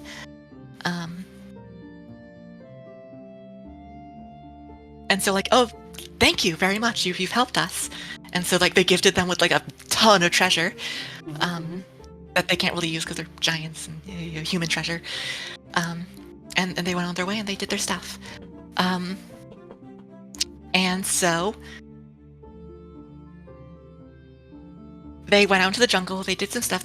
They went back to the city, and the city was destroyed because the giants sieged the city, and they wanted to capture the children to lure out the father that they're looking for. Very bad. They were told where the giants went, because like it was like sort of this big announcements. Hey, person with the artifact, if you want to see your kids alive, meet us here. And so they went over there. They confronted the giants. They were too strong. The guy was there, but he died in the process because there was just too many giants. But was able to weaken them enough. The players were able to defeat the rest of the giants and sort of like save the children that were being held captive by the giants. I say children like the future kids. I say that because like they're adults, And they got to know all of them, and they knew all of them previously from you know, because they were part of a previous campaign. I'm pretty sure like half of them died, and one of them is just like crippled for life. Oh. And because like they weren't like the best talkers, they did reveal that, hey, they told the giants about like you guys, and they caused this entire situation. Some of the group there were like, thank you for saving us, but please leave. And the other ones are very, very venomous towards the player group now. Yes.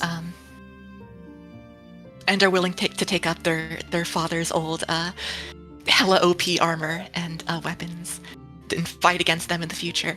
That's just what I mean. Just sorry to like toot my own, like, I know it's like super awful hearing other D&D stories that you weren't a part of, but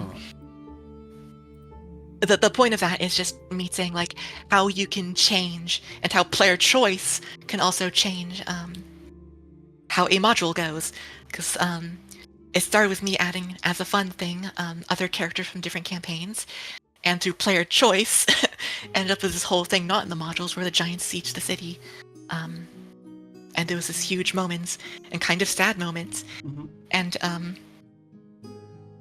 this is what I mean, like having the players feel a little bit something, because they felt sad. It was a horrible moment. Yes. Every single name of the characters from the father and the kids from the future was a joke. They were joke characters because it was made from a joke player, and you know the whole future thing was just a one-off joke sort of session, and it was played completely straight. Which is you know what I mean about like it's all about setting the mood. Gotcha. You can have like these joke characters exist in your world, be joke characters, and this whole thing was a tragedy. Very sad story. And like these characters develop, because despite being joke characters, they were still characters that can develop, being NPCs. And they're villains now, or one of them is anyways. They might show up in a future campaign if I ever DM for those guys again, for D&D. Gotcha. Just you know the joke for their names. It was the player who was a joke player and who like was, you know, the focus of like this whole event. His name was Hugh Schdonger. And so I didn't want. This is why I kept on calling them the children, because what I would call them for the players was the Schdonger family, which is what they were. Gotcha. It was Lizard, are you in chat? What was their names? One of them was Guantanamo Bay. There was Bob Jr. With the fact that no one was named Bob in the family. They were just a junior anyways. And or there was like a 1 and a 1 and like a 2. Like those two people that had the same name. It was like person 1, person 2. I forget. I'll have to look into my notes again. But that's like in a physical notebook, and I don't even know if I still have that. Anyways, that went off on a huge story, huge tangent. I'm sorry. No, you're good.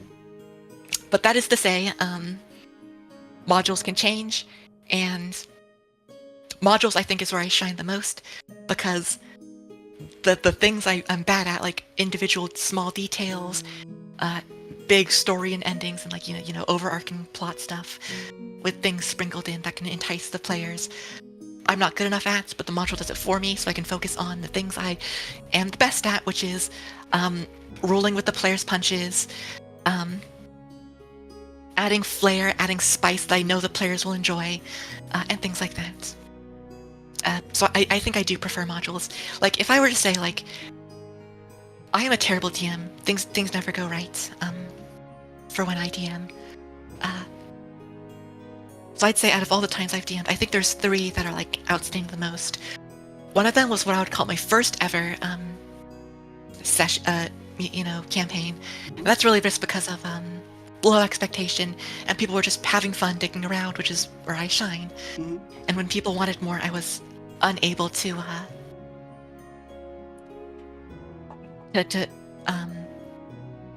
supply that on my own. And so the other 2 ones are the modules, Curse of Strahd and Tomb of Annihilation. Were just incredibly good, because I could work well with those quote unquote constraints because they like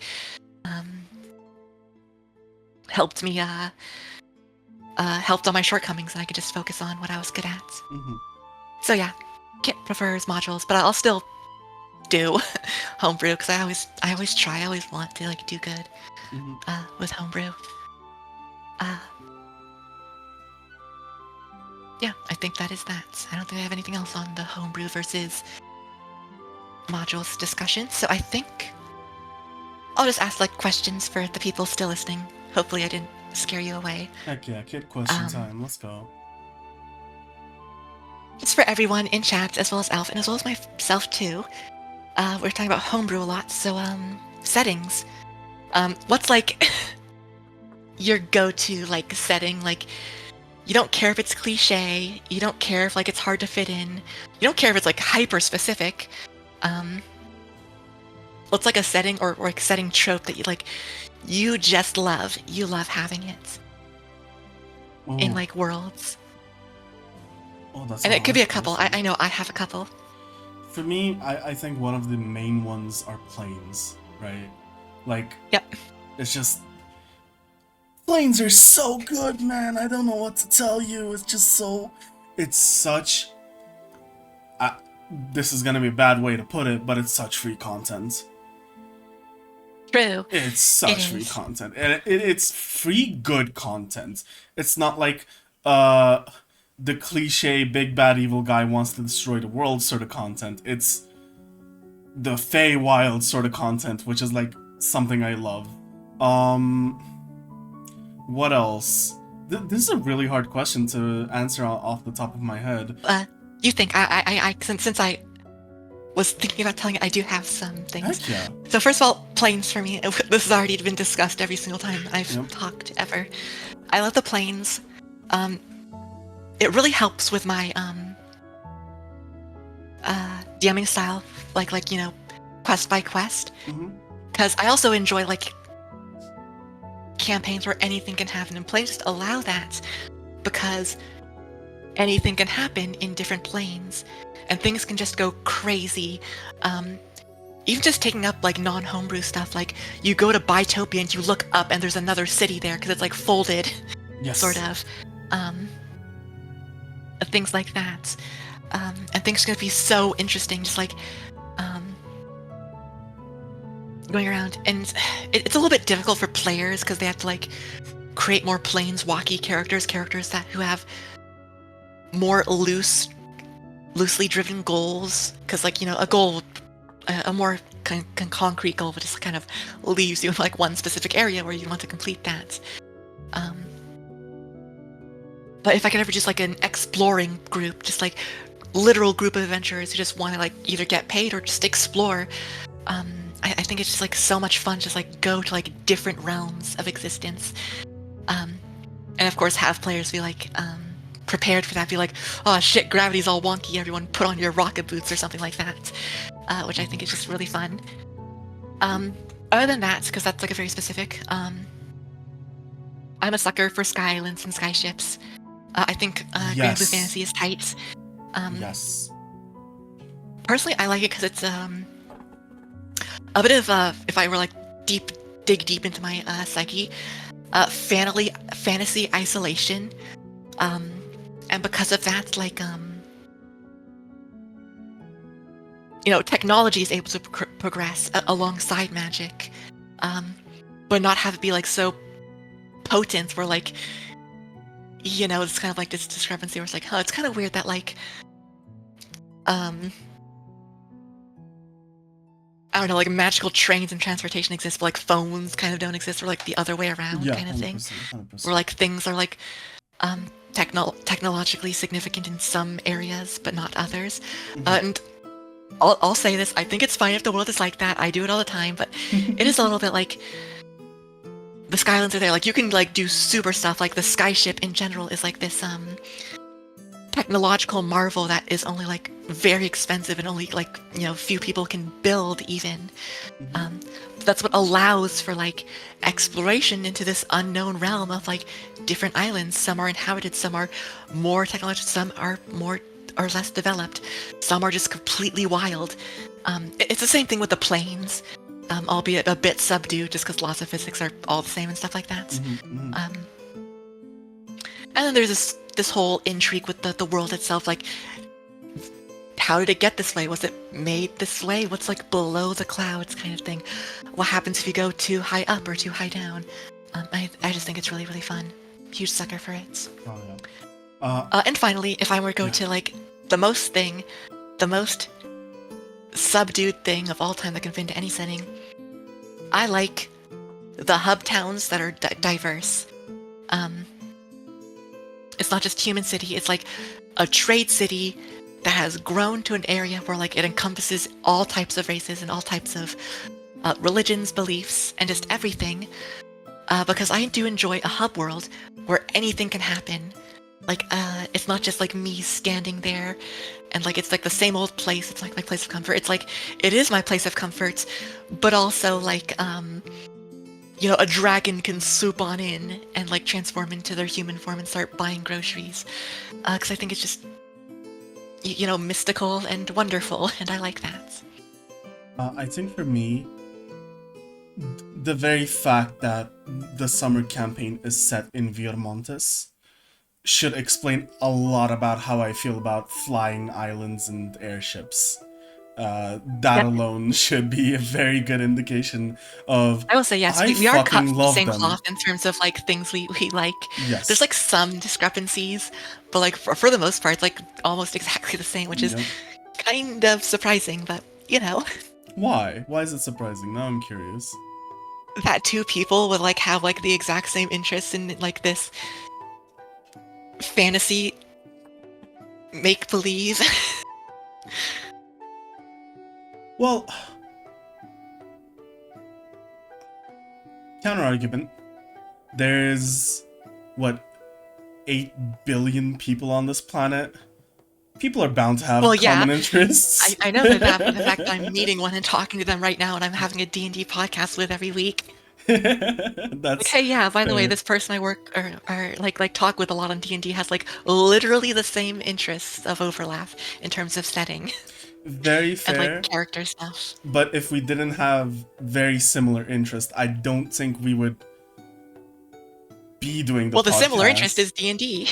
Yeah, that's also very true. That's also very true. The through line is D&D. It's how I know a lot of people. But the fact that like, if we go into the specifics of it, we like a lot of the same stuff. Yep. And then for me, one of the biggest things I like to explore in any world is the gods and their impact upon the world. Mm-hmm. Are they omnipotent? Are they omniscient? Are they just how I view gods in D&D? Beings of stronger power and more knowledge, but not the way we see gods in our world. Not the way we see God, not the way people see, I don't know. I think, I like to think about gods as sort of the Hindu gods and like the Japanese mythology or even the Nordic mythology. I like to look at mythology when I'm kind of designing my gods, because I'm going to give an example from Nordic mythology. Loki, for example, is one of my favorite gods in Nordic mythology. Not omniscient, not omnipotent, a trickster, a being of great power, but also a being that has lost a lot. And I like the... Arguably the only one who's lost anything in Norse mythology. Very fair, yeah. And like, it humanizes the god to a certain extent, and I love that. I love imperfect gods, basically. And like, even Odin, the fact that he had to lose one of his eyes to be able to see information is I think, a really nice little, how do I say this? A very nice addition to the Nordic mythology, where Yeah, sacrifice for power, yeah, exactly. It's the All Father, but even the All Father isn't all knowing and all strong. Like the fact that Ragnarok exists to me is amazing. And that's how I like to design gods myself when I'm homebrewing, where they aren't omniscient, they aren't omnipotent, they aren't all strong. They're definitely stronger than anything in the material plane, even in the outer planes, but there's a limit. If they fought against each other, who knows who'd win? You know? What makes the difference? What in that fight, what makes the difference? I like exploring gods a lot. For me, that would be one of my biggest aspects. It's a trope that I like exploring in any setting. And yeah, with that being said, next week I am gonna start pulling up answers from the YouTube comments for questions that Kid has asked. Because I am seeing answers and I'm happy. Going back before we end, because we are close to ending, a real quick question to you. This is just to make me a better DM. This is a personal question. Oh, sure. So, you said we like to run sessions similarly, but I like to focus more on the overarching story, and that kind of eats away at how I like to run the sessions themselves. But rather than I would say what you naturally gravitate towards, because you like the overarching stuff, but with how you run it, it ends up being a little bit tooled for a quest of the week kind of session. Yes. So any advice on how I can improve that? Any advice on how I can improve this? Because we talked about this. One of the biggest topics we talked about was have individual quests matter, and when something is successful, let the players feel the success, not just immediately move on to the next quest for the main story. That was a really big point that I have written down. It's been on my mind. I'm trying to improve my DMing in that way as well. But besides that, any other advice that you can give me to improve my DMing to the way that you have seen that I like to run D&D and I like to have it play out? Yes.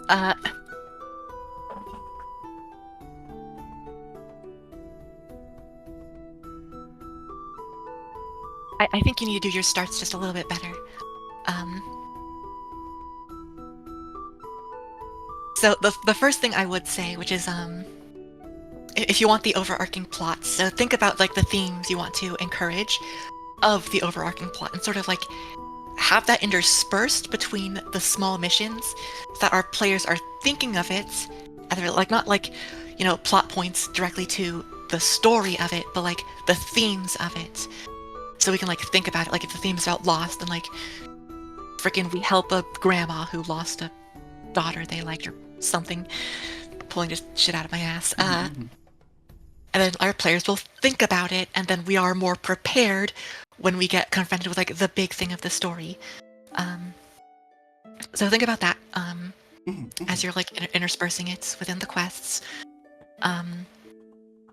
Eventually have it, because I feel we're all right. I think I'm going too far ahead. I think you got to focus on the starts more. Okay. I think our characters or your players need a bit more of a foothold in your world before you start introducing major threats and stuff like that. Gotcha. this sort of goes with like the incompleteness of the first few arcs, where like, you know, our first two quests, like these pretty huge things happen that like will eventually like lead into the overarching plot, or at least something very major. But like, it's hard to really feel that when A, we're still trying to get into the world, and B, we're also still trying to get into our characters, because it's like, you know, first literally 2 sessions. Yes. So I think it's fine just be more subdued with like the first 1, 2, or even 3 sessions, where it's very standard stuff, where PCs get to talk to the townsfolk and see what's up with that. They're able to talk to each other and see what's up with each other, to see how like they perform in combat together. And then as we get our footholds, we can like challenge things a little bit more. And when you think it's ready, like when you think players will start to like feel more attached to their characters, attached to the world, Then introduce the plot. Yes. And you know, we've talked about this a bit before on the podcast, but like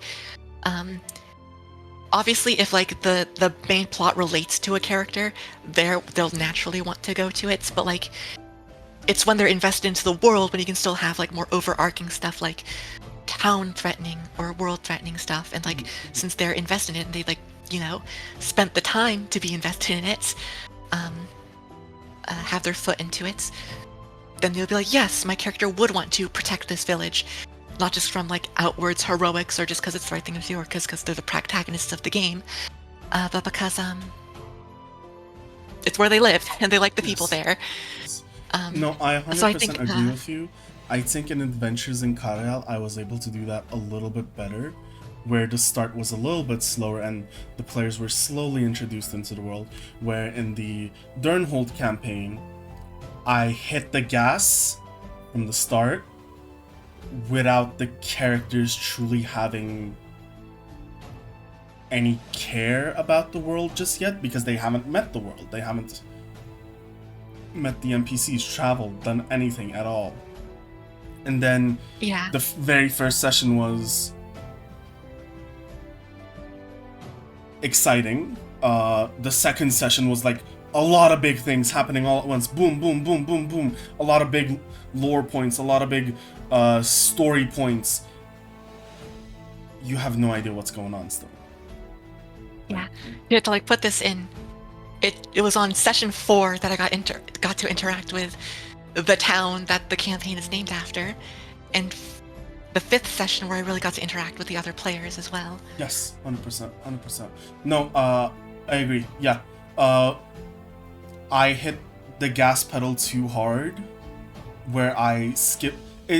Basically, in car terms, I skipped gear 1 and 2 and immediately throttled into gear 3 at the start of the campaign, which was not good. Not good. Here, like a car. And then the other thing is, this is a little bit more specific to your world. Yes. But I'll keep on mentioning it. It's because, like, not only has we hit the gas running, and not have a foothold, but you've also still yet to, like, get, like, the major hook on what we're supposed to be doing. That is also true. As players, like, what even is, like, the main thing? Like, big stuff is happening all around us, but it's like, okay, I don't really know what to do about all this. We like, and then it's sort of like, which is fine in the overarching story. I think like the there's still the issue of like it happened too early, but then it sort of like clashes, because when we go back and discuss this, we're just sent on a different quest, you know? Where like your natural DMing style to go for a quest of the week thing sort of like counteracts like the fact that we release like this invisible ancient evil. Yes. You know, it's like yes. Sure. And then similar to that, hey, there's like this huge thing, like we were all seeing visions in this ruins, what's happening? And then we're being sent on another quest that's sort of like detached from all of that. Yep. Well, that's like a separate thing. Let's not talk about that. That was a quest that I had to send you all on. could always say no. Well, it was a reviving quest, so I don't want the player to feel like they're not a Anyways, part of let's this. just get back Yeah, to yeah, like the main yeah. topic. And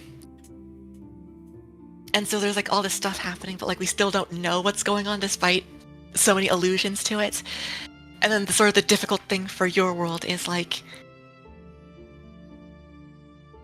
there's still not a point to why the gods are missing for like the campaign. All that's been happening so far is like